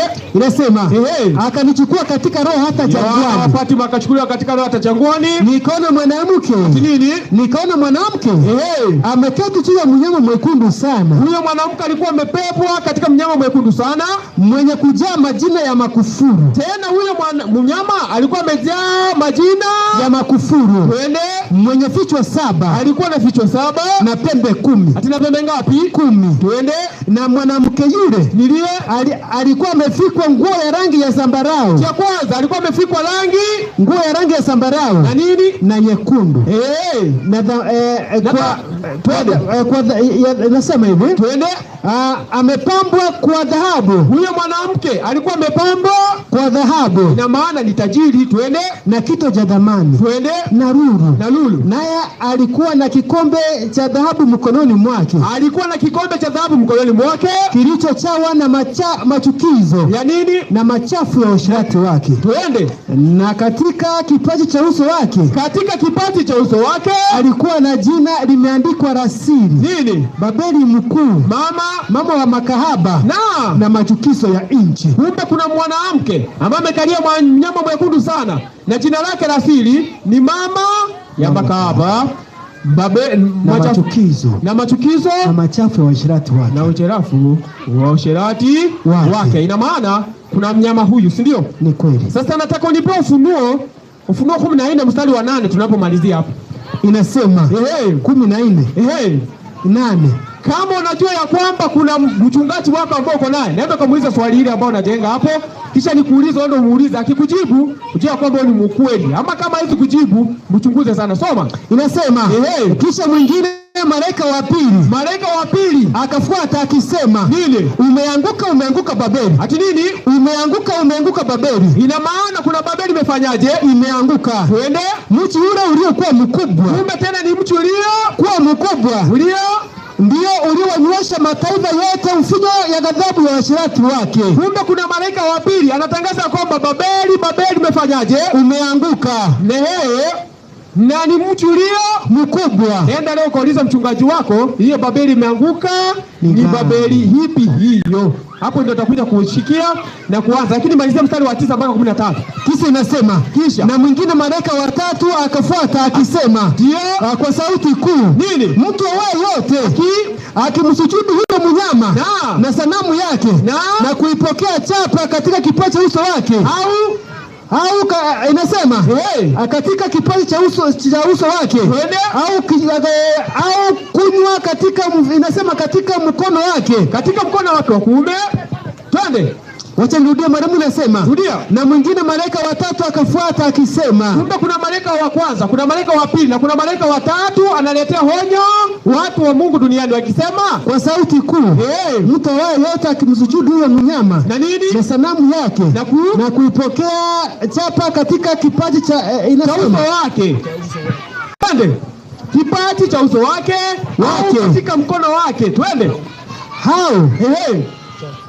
Hao inasema hao chapa katika kipaji cha uso wake au katika mkono wake. Yeye naye atakunywa katika mvinyo ya ghadhabu ya Mungu iliyotengenezwa pasipo kuchanganywa na maji, katika kikombe cha hasira yake, ya Mungu, na atatezwa kwa moto na kiberiti mbele ya malaika watakatifu na mbele za mwana kondoo, na moshi wao upanda wa maumivu yao upanda juu hata milele na milele. Ndio. Kwa hivyo kuna malaika watatu anaonya watu wa kwanza wasimshuhudie mnyama na kuipokea nini? Chapa. Kwa maana kuna adhabu ya Mungu. Ghadhabu ya Mungu ni ipi? 15 hapo. 15:1 inasema, kisha nikaona ishara nyingine katika mbingu iliyo kubwa na ya ajabu, malaika 7 wenye mapigo 7 ya mwisho. Maana katika hayo ghadhabu ya Mungu imetimia. Kumbe mapigo 7 ndio nini? Ndio ghadhabu ya Mungu. Kumbe na kuna watu ambao malaika watatu wanaonya watu wasishuhudie mnyama, kwa maana watapokea ghadhabu ya nani? Ya Mungu. Sasa wengine, hiyo ni swali la pili. Unaenda ukauliza mchungaji wako, hiyo ghadhabu ni gani? Na huyo mnyama ambao tunaambiwa tusishuhudu na malaika ametuonya ni yupi? Mtoto ako na swali? Hakuna? Kama hakuna, dadangu tukuje tukusalimie. Siko mbaya. Kaa hapo tu. Mpe hiyo ghadhabu ni. Dadangu, Bwana Yesu asifiwe. Amen. Mimi ni Mkristo, wewe? Mkristo. Wewe ni Mkristo? Mimi naitwa Kevin. Wewe unaitwaje? Regina. Uko na swali lolote ungependa kutuuliza? Sina swali, nimependa mafundisho. Umependa mafundisho? Umeona mwalimu wote akifundishwa wapi? Wapi? Wewe unaenda kanisani? Kanisa gani? Seventh Day Adventist. Seventh Day Adventist. Wewe ni wa Seventh Day Adventist? Kabisa? Kanisa gani? Kwa Ruben. Ruben SDA? Umeniona hapo? Kitambo lakini. Sasa mimi nitakuuliza swali, Hizi sikuoni. Sikizi unione. Mimi nitakuuliza swali. Wewe unaamini Mungu? Wewe unaamini Mungu mmoja ni yupi? Mungu aliyezifanya mbingu na nchi. Mungu aliyezifanya mbingu na nchi. Kule kanisani mnaambiwa Mungu mmoja ni nani? Unajua fundamental beliefs? The 28 fundamental beliefs. Sasa fundamental beliefs ya kwanza inasema aje? God, Holy Scriptures, ndio? Ya pili? Trinity. Sasa wewe unaona Trinity iko sawa? God, Trinity nasema there is one God, Father, Son and the Holy Spirit. Peko intano. 3.5. The 3.5 nini? The 3.5 persons, ndio? Yaani Mungu mmoja ni Baba, Mwana na Roho. Wewe unaona wako sawa? Wako sawa? Ni yeye tu mmoja huyo. Huyo ni mmoja? Yaani Mungu ni. Haya, mpe huyo tukuonyeshe. Huyo si Mungu wa kweli. Waadventista wa Sabato walileta Mungu wa uongo ndani ya makanisa. Sikiza sasa Mungu wa kweli. Wakorintho wa kwanza. Na angalia. Wakorintho wa kwanza 8:16. 8:6. Kwanza anzia 5. Inasema Wakorintho wa kwanza 8:6. Tuanzie 5, umesema mwalimu. Ndio. Kwa maana ijapokuwa waitwao miungu. Sasa maandiko yanasema kuna watu ambao wanaitwa, kuna miungu fulani inaitwa miungu ama mbinguni ama duniani. Kwa vile walivyo miungu mingi, kama vile walivyo miungu mingi na mabwana wengi. Sina nini? Na mabwana wengi. Kumbe kuna miungu, si ndio? Na kweli. Sasa chini hapo Mungu wa kweli ni yupi? 6 inasema lakini kwetu sisi nini? Lakini kwetu sisi Mungu ni mmoja tu. Mungu ni mmoja tu. Aliye Baba. Na nini? Ambaye vitu vyote vimetoka kwake. Nasi tunaishi kwake. Yuko na Bwana mmoja. Nani? Yesu Kristo. Nani? Ambaye kwake vitu vyote vimekuwapo. Kwa nani? Na sisi kwa yeye huyo. Mpe. Unaona Biblia inasema Mungu mmoja ni Baba, Mwana na Roho. Kumbe Mungu mmoja ni nani? Mungu mmoja tu. Ni nani? Mungu aliye juu mbinguni. Baba. Haya, bado hujajua? Ni Baba. Baba. Anaitwa Baba, ndio? Sasa na wale wanasema Mungu Baba, Mwana na Roho. Hiyo iko sawa? Mungu ni mmoja. Sasa unaona walitoa wapi? Unaamini SOP? Unaamini SOP? Roho ya unabii? Siamini. Wewe uamini? Haya, mpe huyo. Mambo ya unabii iliisha na hiyo. Roho ya unabii. Roho si mambo na unabii, mrudishie. Roho ya unabii. Kuna vitabu inaitwa SOP. Spirit of Prophecy. Hiyo sasa Spirit of Prophecy. Umesikia vitabu fulani zimeandikwa zinaitwa Spirit of Prophecy? Ellen G. White. Unamwamini huyo? Simwamini, mimi naamini maandiko. Ni kwanza ndio sababu nataka nijue zaidi kuhusu. Sasa utakojaje kuamini na utakojaje kumwamini? Wewe sasa nikuonyeshe. 8:20 Isaya. 8:20 Isaya. Inasema 8:20. Inasema hivi. Ndio. Pumzi ya Mungu na waende kwa sheria na ushuhuda. Ikiwa hawasemi sawasawa na neno hili, bila shaka kwao hapana asubuhi. Mpe. Sasa maandiko yanasema tuende kwa sheria na nini?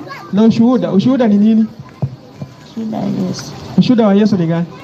Neno. Ni ya miguu yake. Sasa Yohana anasema ya kwamba akaanguka mbele ya malaika ili nimsujudie. Ndio. Akaniambia nini? Angalia usifanye hivi. Akamwambia angalia usifanye hivi. Mimi ni mjoli wako na wa ndugu zako. Walio na ushuhuda wa Yesu.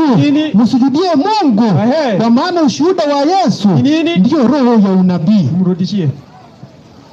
Kumbe ushuhuda ni nini? Ni roho ya unabii. Inaitwa Spirit of Prophecy. Kwa hivyo nafaa uamini sheria, neno pamoja na nini? Roho ya unabii, si ndio? Lakini kwa sababu umesema utaamini sana. Sasa mimi nadhani wale wanaandika huku nabii. Si hao ambao tunaongelea. Tunaongelea nabii ambaye anaitwa mwenye ameandika hizo vitabu. Mapayonea wa Seventh Day Adventist. Unajua wakati SDA ilipoanza ilikuwa sasa, angalia kuna kitu ambacho imefanyika ndani ya Seventh Day Adventist na nataka nikuulize kama tukuchunguze kama unajua. Seventh Day Adventist ilipewa ujumbe fulani, mpe huyo nikuonyeshe. Ufunuo 16. Ufunuo 14 mstari wa 6. Seventh Day Adventist ilipewa ujumbe wa malaika watatu. Ujumbe wa malaika watatu. Sikia sasa malaika wa kwanza vile alisema. Inasema ndio 14:6. Kisha nikaona malaika mwingine akiruka katikati ya mbingu mwenye injili ya milele. Akawahubiri hao wakao juu ya nchi na kila taifa na kabila na lugha na jamaa. Akasema kwa sauti kuu, mcheni Mungu na kumtukuza. Kwa nini? Kwa maana saa ya hukumu yake imekuja. Msujudieni yeye aliyezifanya mbingu na nchi na bahari na chemchemi za maji. Mpe. Kumbe kuna malaika wa kwanza anaambia watu wamsujudie yeye aliyesifanya mbingu na nchi. Ina maana watu waliondokea Mungu wa kweli wakachukua Mungu mwingine, si ndio? Sasa malaika anawakumbusha, si ndio? Sasa huyo Mungu wa kweli unaona anapatikana huko ndani kanisani. Siku hizi shetani amechukua kiti. Shetani anataka kuchukua kiti. Amechukua tayari. Hiyo ni ukweli, kwa sababu ameleta Mungu ugeni kanisani. Anaitwa Mungu wa ngome. Sasa sikiza, sasa tukuonyeshe Mungu anatoka wapi. Nipe katekisimu. Nipe katekisimu. Sasa hiyo katekisimu inatokana na kanisa Katoliki. Sasa SDA Seventh Day Adventist ambao tunajua siku hizi imechukua Mungu wa Katoliki imeleta kanisani na mnamwabudu pasipo kutambua. Sasa nisomee ukurasa wa 18. Sikiza hapo. 18 nasema Utatu Mtakatifu. Nini? Utatu Mtakatifu. Mpe huyu hiyo kipasa sauti. Inaitwa Trinity, ndio? Utatu Mtakatifu iko ndani ya SDA? Iko. Si ndio inaitwa Trinity? Haya, mpe huyo sasa. Niendelee. Inasema katika imani ya Kikristo. Katika imani ya Kikristo mimi yuko. Fumbo kuu kwa yote. Kumbe ni nini? Ni fumbo. Kwa yote ni fumbo la Utatu Mtakatifu. Tunaamini kwamba Mungu Baba ni Mungu. Ati nini? Mungu Baba ni Mungu. Ndio. Mungu Mwana ni Mungu. Na Mungu Roho Mtakatifu ni Mungu. Inasidi kusema walakini kuna Mungu mmoja tu wala sio watatu. Ni fumbo ambalo sisi hatuelewi kabisa. Kumbe ni fumbo ambao wenyewe wafanyiji hata wao elewi. Tunaamini kwa sababu ni Mungu mwenyewe alituambia. Mpe huyo. Kumbe Utatu Mtakatifu ni nani walileta? Katoliki. Sasa mpe huyo tukufundishe. Soma hapo 19 hapo juu. Inasema Utatu Mtakatifu. Inasema 21 swali la 21. Fumbo la Utatu Mtakatifu linatuambia nini? Fumbo la Utatu Mtakatifu linatuambia kuwa nini? Mungu ni mmoja katika nafsi tatu. Nini? Mungu ni mmoja katika nafsi tatu. Sasa tuulize Biblia. Kama Mungu ako na nafsi ngapi? Tatu. Ndio. Sasa Isaya 48:11. Inasema sasa sikia uongo liletwa huko ndani. Inasema ndio maana tuoni huko. Soma. Kwa ajili ya nafsi yangu. Ati Mungu anasema kwa ajili ya nafsi yangu. Soma vizuri, kwa ajili ya nafsi zangu. Kwa ajili ya nafsi yangu. Wewe unafaa vigogo vya mbao. Hapana. Soma. Kwa ajili ya nafsi yangu. Ati kwa ajili ya nafsi yangu. Kumbe Mungu anasema kwa ajili ya nafsi yake. Mpe. Unaona Mungu anasema ni nafsi zake ama ni nafsi yake? Yake. Ina maana kuna nafsi ngapi? Moja. Na huko anasema ni nafsi tatu. Ni wa kweli? Tuamini nini? Tuamini Mungu huyo mmoja. Huyo mmoja. Haya, mpe huyo sasa. Mpe. Uko na swali hapo kwanza? Kabla siuliza. Sasa unafaa uabudu aje sasa juu sasa ukiangalia kanisa zingine zote Shetani ameshachukua kiti amekaa hapa. Haya, tazama. Kuabudu ya kwanza lazima kuwe na nyimbo, si ndio? Ya pili mahubiri, si ndio? Sasa mpe huyo sasa nikuonyeshe nyimbo ambazo unafaa kuimba. Alafu nikuulize kama Adventist sana. Alafu nitakufundisha sasa. Nyakati ya kwanza, nyakati wa pili. Nipe 5:12. Siku hizi watu wamependa nyimbo za kukatika na kurukaruka makanisani wakaacha ibada ya kweli ya Mungu. Mpe huyo. 5:12. Nasema tena Walawi waimbaji wote pia. Yaani Asafu na Emani na Yedudani Yeduduni na wana wao na ndugu zao hadi wamefaa kitani safi. Walikuwa wamefaa kitani safi. Nani walikuwa wamefaa nguo safi? Wenye matoashi.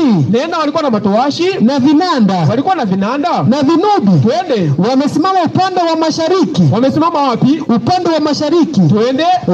Wa madhabahu. Na pamoja nao makuhani 120. Wakipiga panda. Hata ikawa wenye panda na waimbaji walipokuwa kama mmoja wakisikiliza sauti moja. Kumbe ibada ya kweli katika nyimbo tunafaa tufanye aje? tunasimama kisha tunaimba. Na vile vinanda vile piga na waimbaji na vile wanaimba wanafaa wawe kitu kimoja. Siku hizi umeona hizo nyimbo, unaona ziko kanisani kweli? Kusema ukweli, mimi nataka nikuulize kulingana na wewe, siku hizi Waadventista wanafanya aje?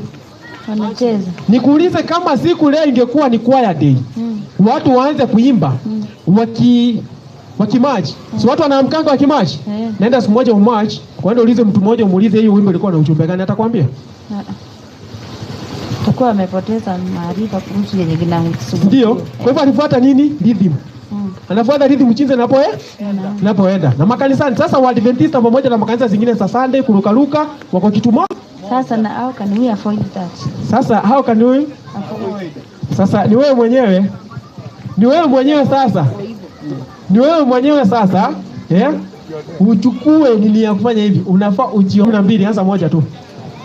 Inasema Ezekieli 12:1 inasema neno la Bwana likanijia tena kusema, nani? Mwanadamu, wewe unakaa kati ya nyumba iliyo hasi. Kumbe kuna nyumba iliyo hasi. Twende. Watu ambao wana macho ya kuona ila waoni. Twende. Wana masikio ya kusikia ila wasikii. Twende. Kwa maana ni nyumba iliyo hasi.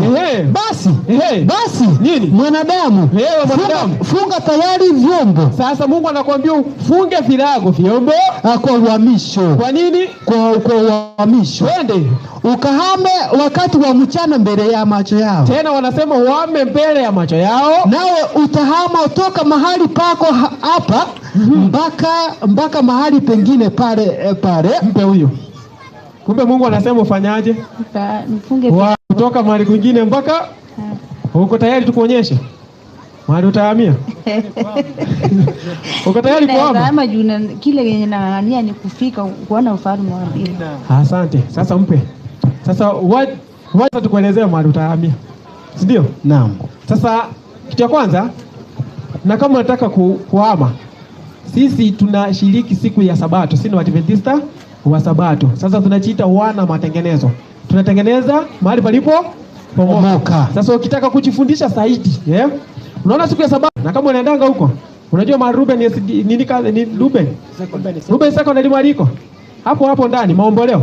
Kuja hapo siku ya Sabato kuanzia saa 12 saa 2 asubuhi tumeanza mpaka jioni. Hatuimbi na kurukaruka, bali tunaimba vile Mungu amenini na kufundisha hizi. Ulikuwa hapa Friday? Hukupita hapa? Kuna mwanamke kama wewe alikuwa anafundisha hapa, tuna akawa msomaji. Pia yeye aliama hivyo, amepata injili. Huko? Kwa hivyo Jumamosi tutakungoja huko. Ama atupe namba tutamkumbusha tu. Ama akupe namba. Hiyo ndugu ni kama kuna swali mpe. Yule rafiki amekoja. Naam. Mpe. Rafiki. Bwana Yesu asifiwe. Amen. Naona leo umekaribia. Uko na swali? Niko na maswali 2 matatu hivi. Haya, hata kama ni 10 karibu. Unajua tulijuana lakini hatukujuana jina. Mimi naitwa Kevin, sijui Isaac. Anaitwa Isaac. Sasa Isaac karibu. Asante. Haya, barikiwa mama.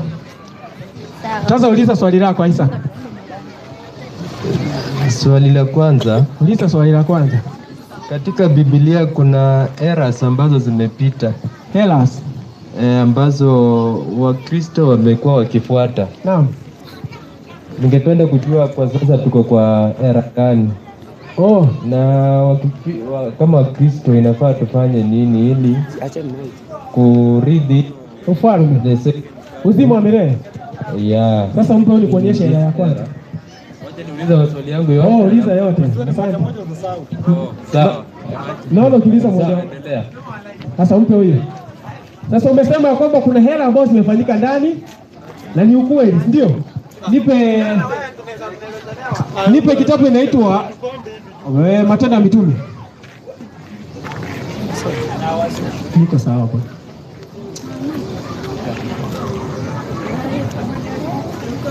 Nipe kitabu cha Matendo ya Mitume, Kumbukumbu la Torati 4:6. Anzia 5. 4:5. Kumbukumbu la Torati nasema, angalieni Kumbukumbu la Torati niko pale 4:6 inasema, ama nipe 6:4. Inasema sikizeni basi. Inasema ndio, sikizeni basi, ndio, mkasitende. Nataka ile inasema sikieni Israeli. Ni 6:4. Inasema 6:4 inasema, ndio, sikiza Israeli, sikiza Israeli, Bwana Mungu wetu ni nani? Bwana ndiye mmoja. Sasa mpe huyo. Sasa era ya kwanza iliyofanyika ndani ya Biblia ni watu kuondokea Mungu wa kweli. Mungu wa kweli wa Biblia siku hizi hajulikani. Walikuja wakaleta Mungu wa ngome ambaye ni Mungu wa utatu. Mungu wa utatu. Wanasema kuna Mungu mmoja aliye Baba na Mwana na Roho. Wakisema huyo Mungu mmoja ndio Baba, huyo Mungu mmoja ndio bado Yesu, ndio huyo Mungu mmoja ndio bado Roho Mtakatifu. Unaona? Lakini kulingana na Biblia hizo ni vitu ngapi? 3 tofauti.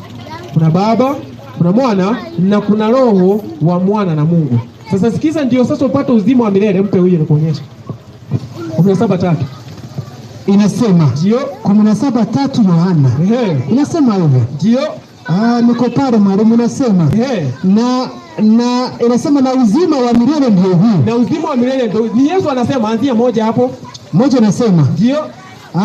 Maneno hayo aliyasema Yesu. Kumbe ni nani anasema? Ni Yesu. Twende. Akainua macho yake kuelekea mbinguni. Kwanza, kitu cha kwanza aliinua macho yake kuelekea mbinguni. Akasema, Baba, nini? Saa imekwisha kufika.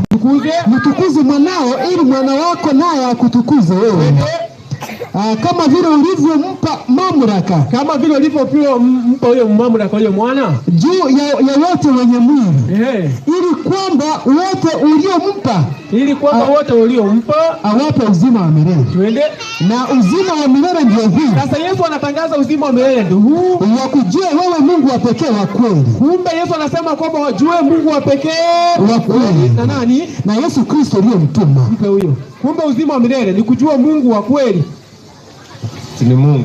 Mungu ni moja. Nani? Anaitwa Mungu mwenye aliumba dunia. Sasa hao wanasema Mungu mmoja ni Baba, Mwana na Roho. Unaona wako sawa? Baba, Mwana na Roho ni Mungu mmoja huyo. Katika hiyo utatu, yani wanaamini utatu. Si ukiunganisha hiyo vitu yote inakuwa bado ni Mungu. Ni Mungu lakini katika utatu. Mungu katika utatu. Ni Mungu inamaanisha Mungu kama Baba wa Yesu, alafu Roho Mtakatifu ni kama Spirit. Sasa God plus Jesus plus Spirit inakuwa God incomplete. God in one. Sasa kwa hivyo hao watatu wanatengeneza Mungu mmoja. Kwa maanisha pasipo mmoja hakuna Mungu. Pasipo mmoja hapo. Kama Baba hayuko hakuna Mungu. Kama Mwana hayuko hakuna Mungu. Kama Roho hayuko, inategemea na perspective gani? Ndani ya Biblia unaona hiyo iko. Kuna andiko linasema kwamba Mungu mmoja. God the Father, the Son and the Holy Spirit. Ama kuna mahali inaitwa God the Holy Spirit, God the Son and the God the Father. God the Father iko. Lakini sasa nataka nitolee kama iko God the Son and God the Holy Spirit. Hiyo iko kwa Biblia. Yaani Trinity inafundisha hivyo. God mwenyewe ni spirit. God is spirit. God, hapo ni sawa. Na ndio maana yule mwanamke God the Father, the Son and the Holy Spirit. God is the spirit. Mpe huyo sasa. Waefeso 4:4. Inasema. Ndio. Waefeso 4:4. Niko pale inasema. Inasema hivyo. Inasema mwili ni mmoja. Kumbe tuko na mwili ngapi? Mmoja. Twende. Na roho mmoja. Tuko na roho ngapi? Mmoja. Twende. Kama na mlivyoitwa katika tumaini moja. Twende. La wito wenu. Twende. Bwana mmoja. Kumbe tuko na nani? Bwana mmoja. Imani moja. Na tunafaa tuwe na imani ngapi? Moja. Twende. Ubatizo mmoja. Tena kuna ubatizo mmoja. Mungu mmoja. Nini? Mungu mmoja. Naye ni nani? Naye ndiye Baba wa wote. Twende. Aliye juu ya yote. Na katika yote. Na ndani ya yote. Sasa hapo tunaambiwa kuna imani moja, ubatizo mmoja, mwili mmoja, Bwana mmoja na Mungu mmoja ambaye ni Baba wa vyote. Sasa nataka katika hiyo ni nani Bwana? Nataka sasa niambie Bwana ni nani, kama Baba, Mwana na Roho ndio Mungu. Sasa niambie huyo Bwana ni nani? Baba. Na tumesema Mungu ni katika utatu. Ati ndio Baba, Mwana na Roho unaunganisha anakuwa God the Father, Son and the Holy Spirit. Ndio. Wanakuwa mmoja, ndio? Sasa huko kwa Waefeso nasema Bwana umoja, imani moja, Roho moja na Mungu mmoja. Sasa umesema Mungu mmoja ni akiwa muunganiko wa Baba na Mwana na Roho, ndio? Sasa mstari wa 5 nasema Bwana mmoja, huyo Bwana ni nani? Bwana mmoja, huyo ni Mungu. Huyo ni Mungu. Haya, mpe wewe sasa. Wakorintho wa kwanza 8:6. Inasema ndio, lakini kwetu sisi Mungu ni mmoja, aliye Baba. Kumbe Mungu mmoja ni nani? Ni Baba. Twende. Inasema 8:6 yote Biblia inasema hivyo. Lakini kwetu sisi Mungu ni mmoja tu, ndio aliye Baba. Kumbe Mungu mmoja ni nani? Ni Baba. Tuendelee chini. Ambao vitu vyote vimetoka kwake. Tupe habari tusikie. Nasi tumeishi kwake. Yuko na Bwana mmoja. Kumbe sasa kuna Bwana mmoja ni nani? Yesu Kristo. Nini? Ambaye kwake vitu vyote vimekuwapo. Na sisi kwa hivyo mpe sasa. Sasa hapo Biblia inatuambia Mungu mmoja ni Baba, na sasa Bwana anaitwa Yesu. Mbona kubaliana na hiyo? Unajua Yesu ni mwana wa Mungu. Ndio, na hata Biblia inasema jinsi hii Mungu alipenda ulimwengu mpaka akatuma mwanae wa pekee wa kweli. Ili kila mtu amwaminie asipotee, bali awe na uzima wa milele. Sasa nataka nikuulize, kama Mungu mmoja ni Baba, Mwana na Roho, maana Baba na Yesu na Roho, sasa ni nani aliyetuma mwingine? Sababu wote ni Mungu. Ndio, wote ni Mungu. Ati Mungu ni mwenye alituma mwingine, si ni Mungu alituma mwanawe. Kwa hivyo ni Mungu aliyetuma Mungu mwenzake. Haya, sasa Mungu kulingana na wewe ndugu yangu wanasema God the Son and God because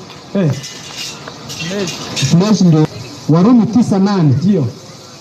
Hiyo ni ukweli kabisa, kwa maana Yesu Kristo, Yesu anasema mimi niko na umoja na Baba, mimi na Baba tu moja. Alafu anasema kwa utukufu ule ulionipa nimewapa wao, ili wawe na umoja kama sisi tulivyo na umoja. Utukufu ni Roho wa Mungu wa kweli. Kwa hivyo Mungu wa kweli, yaani Roho Mtakatifu ni Roho wa Baba pamoja na Mwana. Sikia hiyo. Umesema Warumi 8:9. Soma. Lakini ikiwa Roho wa Mungu, sikiza, lakini ikiwa Roho wa Mungu anakaa ndani yenu, ninyi hamfuati mwili, bali mwafuata Roho. Lakini mtu awaye yote asipokuwa na Roho wa Kristo, huyo si wake. Na Biblia inatuambia Roho ni mmoja. Kumbe Roho wa Mungu ndio Roho wa nani? Wa Kristo. Mpe huyo. Kwa hivyo ulikuwa sawa. Ulikuwa nimekosea kiasi. Ulikuwa umekosea kiasi. Wapi? Hapo kwa Mungu. Sasa unaona Mungu mmoja ataweza kuwa na muunganiko ya vitu tatu kulingana na maandiko vile tumesoma? Hapana. Haiwezi, ndio? Kwa hivyo kitu ya kwanza watu waliondokea ni nini hiyo? Kuondokea Mungu wa kweli wa vyote, naye ni Baba. Ni Baba. Kwa hivyo tunajua tunafatu. Unajua Biblia inasema kwamba Mungu haja ionekana. Mungu haja onekana, lakini Yesu alionekana kabisa. Si alionekana? Yes. Alitembea na watu. Sasa mpe huyo usikie. Somea Yohana 1:18 tu. Usome vizuri. Inasema ndio, kitabu ni Yohana 1:18. Niko pale, inasema ndio. Inasema hivi. Ndio. Yohana 1:18. Na usome na hekima. Soma. Inasema ndio, hakuna mtu aliyemuona Mungu wakati wowote. Kumbe Mungu hajaionekana wakati wowote. Nani alionekana? Mwana pekee. Nani? Mwana pekee aliye katika kifua cha Baba. Kumbe ni mwana wa pekee aliye katika kifua cha Baba. Twende. Huyu ndiye aliyemfunua. Kumbe ndiye aliyemfanya aje? Mfunua. Sasa mpe huyo. Tuongeze Wakolosai. Wakolosai. Yes. 3:15.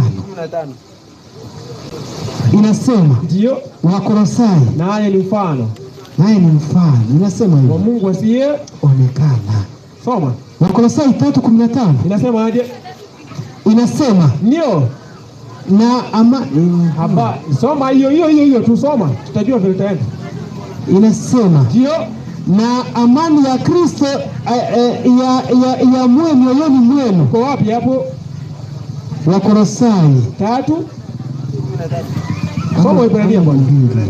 Waebrania. Sasa hapo Wakolosai soma 1:15, usome 3. Soma hiyo Wakolosai 1:15. Ni 1:15 mwalimu, sorry. Soma. Inasema naye ni mfano wa Mungu asiyeonekana. Tumesikia Yesu ni mfano wa Mungu asiyeonekana. Kumbe Mungu afanyaje? Mungu onekana, ndio. Lakini Yesu alionekana ili amfunue yeye asiyeonekana. Kwa nini alikuwa anamfunua ama alimfunua aje? Kwa sababu alikuwa ni chapa ya yeye. Kwa hivyo ukiona Yesu jinsi na vile Yesu alikuwa, hivyo ndio Mungu alivyo. Mpe hiyo nionyeshe. Waebrania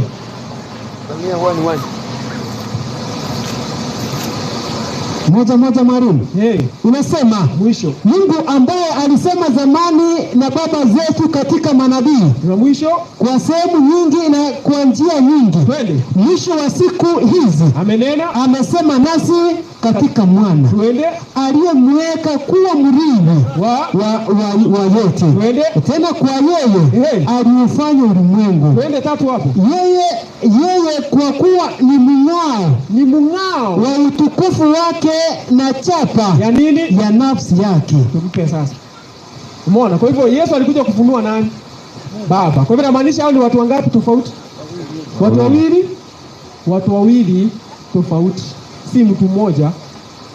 Hao ni watu wawili. Kwa hivyo kuna Baba ndio Mungu na kuna Bwana Yesu, mwana wa Mungu, na Roho ni Roho wa Baba na Mwana. Ni hivyo tu. Ndio watu walikosea, kitu cha kwanza ndio hiyo. Haya sasa mpe hiyo hela ya pili ambayo walifanya. Kutoka 20 mstari wa 8. Walifanya hela mingi, lakini wacha nikuonyeshe 2 alafu ulize maswali mengine, ukipata nafasi alafu kukufundisha zingine, sio? Kwenda haraka ungenionyesha tu hela yenye tuko sahihi. Kutoka 20 8. Ikumbuke siku ya Sabato itakase. Sasa Mungu alikuwa anasema ikumbuke siku ya Sabato itakaze. Siku sitafanya kazi. Watu wakaambiwa wafanye siku 6 kazi. Utende mambo yako yote. Ndio. Lakini siku ya 7. Lakini nini? Lakini siku ya 7 ni nini? Ni Sabato ya Bwana. Mpe huyo Mungu wako. Sasa maandiko yanasema ikumbuke siku ya Sabato. Sasa mtu akiambiwa akumbuke, hiyo kitu iko ama imesawika? Imesaulika. Ilikuwa lakini imesaulika kidogo. Ikasaulika, ndio? Sasa Mungu anakuambia ikumbuke.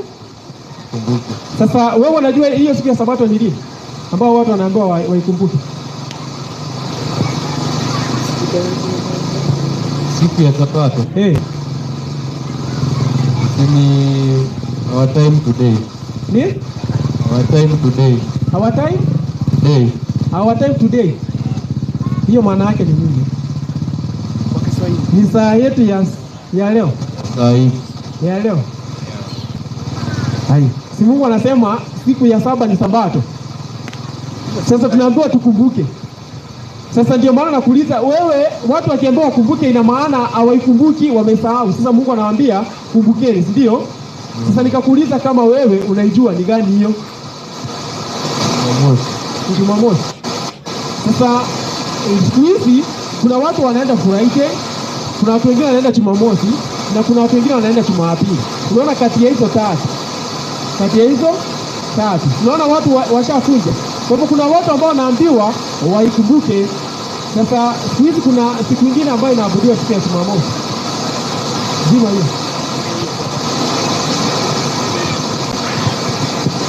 Kuna wale ambao wanaabudu siku ya Friday ambao ni Waislamu, ndio? Na kuna wengine wanaabudu siku ya Jumamosi wa Sabato, ndio? Na kuna wengine wanaabudu siku ya Jumapili. Sasa unaona?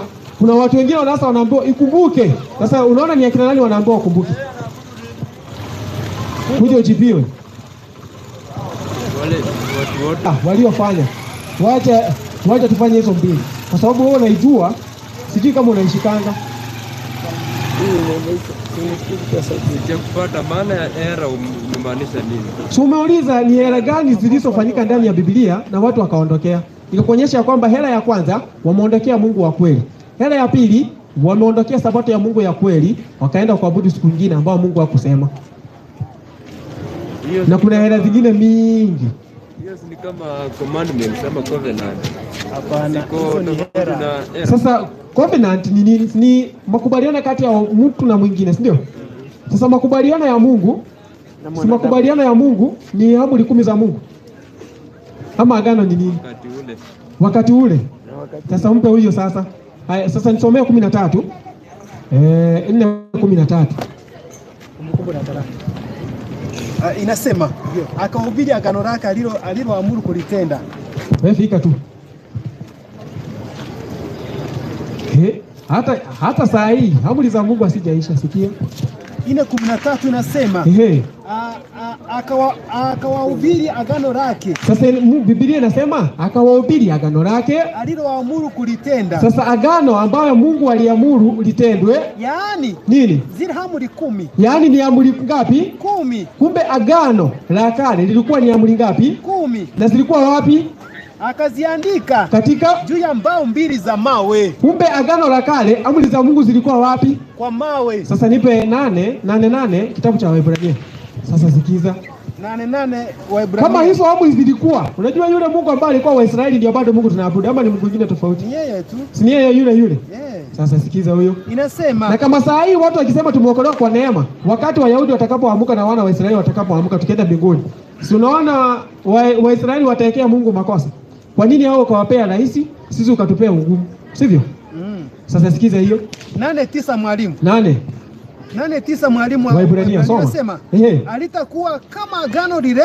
Sasa Mungu anasema hivi, alitakuwa tena kama agano lile la kwanza nililoagana na baba zao. Ndio. Katika siku ile nilipowashika mikono. Katika siku zile ambazo nilipowashika mikono yao nikawatoa katika nchi ya Misri. Yaani wakatolewa katika nchi ya Misri. Kwa sababu hawakudumu katika agano langu. Ndio. Mimi nami sikuwachali, asema Bwana. Twende. Maana ili ndilo agano nitakaloagana na nyumba ya Israeli. Sasa sikiza agano jipya ambalo sasa Mungu ataagana na wana wa Israeli baada ya siku zile, asema Bwana. Nani? Nitawapa sheria zangu katika nia zao. Kumbe ni amri zilikuwa zinatolewa katika mbao kisha zinawekwa katika nia za watu na katika mbao zikaletwa katika mioyo za wanadamu. Sasa maliza kwenda hapo chini usikie. Nami nitakuwa Mungu kwao. Sasa Mungu anasema wakati anapoandika amri za Mungu katika nia yako na ataandika katika roho yako, atakuwa Mungu kwao, nao watakuwa watu wangu, na watakuwa watu wangu. Maliza hapo chini. 11 nasema nao hawatafundishana kila mtu. Sasa hakutakuwako na nini ya kufundishana na jirani yake. Ndio, kwa nini? Inasema kwa maana na kila mtu na ndugu yake, hata akisema nini? Mjue Bwana, kwa maana wote watanijua. Mutambue, ndio mutambue. Sasa ndio hizo. Sasa hela ambao walifanya walivunja amri za Mungu. Watu wakavunja amri ya Mungu ya pili ya kweli, sanamu wakaweka ndani ya makanisa. Wanakuambia siku hizi abudu kiumbe ama sanamu. Utaweza pata mtu ameweka kisanamu ameweka ndani ya kioo, anasema Bikira Maria ombeni hapo. Unaona vitu kama hizo ndio zilifanyika hela ndani ya Biblia na vitu vingine mingi. Kwa sababu ulikuwa na swali mingi 3 ulisema. Sasa uliza ya pili. Uliza shika tu. Sisi kwa nini nimeleta itarafu ama atulimit. Kuna watu wanasikia. Sawa, swali la pili. Kuna maandiko kwenye kitabu cha Ufunuo mmesema that he has drank the maddening wine of adulteries. Ile ilikuwa ya maddening wine of adulteries. Ningependa kujua kama inarejelea mwanamke mwenye ako kwa hiyo Revelation 18 verse 4 yenye inasema then I heard a loud voice from heaven yenye inasema come out of her so that you should not share in her. Sasa hiyo huyo mwanamke tu ni huyo tu. Sasa soma hiyo Ufunuo 18:1 sasa. Alafu tunasoma mpaka hapo 4. Alafu nikuonyeshe sasa. Inasema Ndio. baada ya hayo Sasa baada ya hayo aliona malaika mwingine. Sasa Yohana aliona malaika mwingine Akishuka kutoka mbinguni. Akaona akishuka kutoka mbinguni Mwenye mamlaka kuu. Na huyo malaika mwingine, huyo ni malaika wa 4, alikuwa na mamlaka mingi. Mwenye mamlaka kuu. Ndio. Na nchi ikaangazwa kwa utukufu wake. Na kumbe nchi inaangazwa kwa sababu ya utukufu wa malaika wanga huyo. Twende. Akalia kwa sauti kuu. Akalia kwa sauti kuu. Akisema, nini? Umeanguka Babeli. Ati nini? Umeanguka Babeli. Ndio. Ule mkuu. Umekuwa maskani ya mashetani. Na ngome ya kila roho mchafu. Twende. Na ngome ya kila ndege mchafu. Twende. Mwenye kuchukiza. Sasa kwanza hiyo inaitwa ni Babeli, si ndio? Sasa tunataka tuone kama ni mwanamke, si ndio? Si mwanamke ndio unamaanisha? Mwenye ako kwa hiyo maandiko. Mwenye ako kwa hiyo maandiko sasa ni Revelation chapter 17. Ni huyo tu, sikiza. Gapi mwalimu? Revelation chapter 17 verse 3. Inasema akanichukua katika roho hata jangwani. Umesikia? Sasa Yohana anaambiwa ya kwamba akachukuliwa katika roho hata jangwani. Nikaona mwanamke. Sasa angalia, akaona mwanamke ameketi juu ya mnyama mwekundu sana. Na akaona mwanamke ameketi juu ya mnyama mwekundu sana. Mwenye kujaa majina ya makufuru. Na alikuwa na majina ya makufuru. Mwenye vichwa 7. Alikuwa na vichwa 7 huyo mnyama. Pembe 10. Na mwanamke yule alikuwa amefikwa nguo ya rangi ya zambarau. Umeona zambarau hapa? Na nyekundu. Twende. Amepambwa kwa dhahabu. Alikuwa amepambwa kwa dhahabu. Nipe mstari wa 5 hapo. Tano inasema. Na katika kipaji cha uso wake. Sasa katika kipaji cha huyu mwanamke alikuwa na jina limeandikwa la siri. Babeli mkuu. Mama wa makahaba na machukizo ya nchi. So umesikia ni yeye ndio Babeli. Huyo mwanamke tu. Si huyu. Babeli hapo inamaanisha nini? Babeli inamaanisha uchafuko. Mpe Mwanzo 11. Sikiza hiyo. Ni machafuko. Yaani mafundisho ya uongo, 11.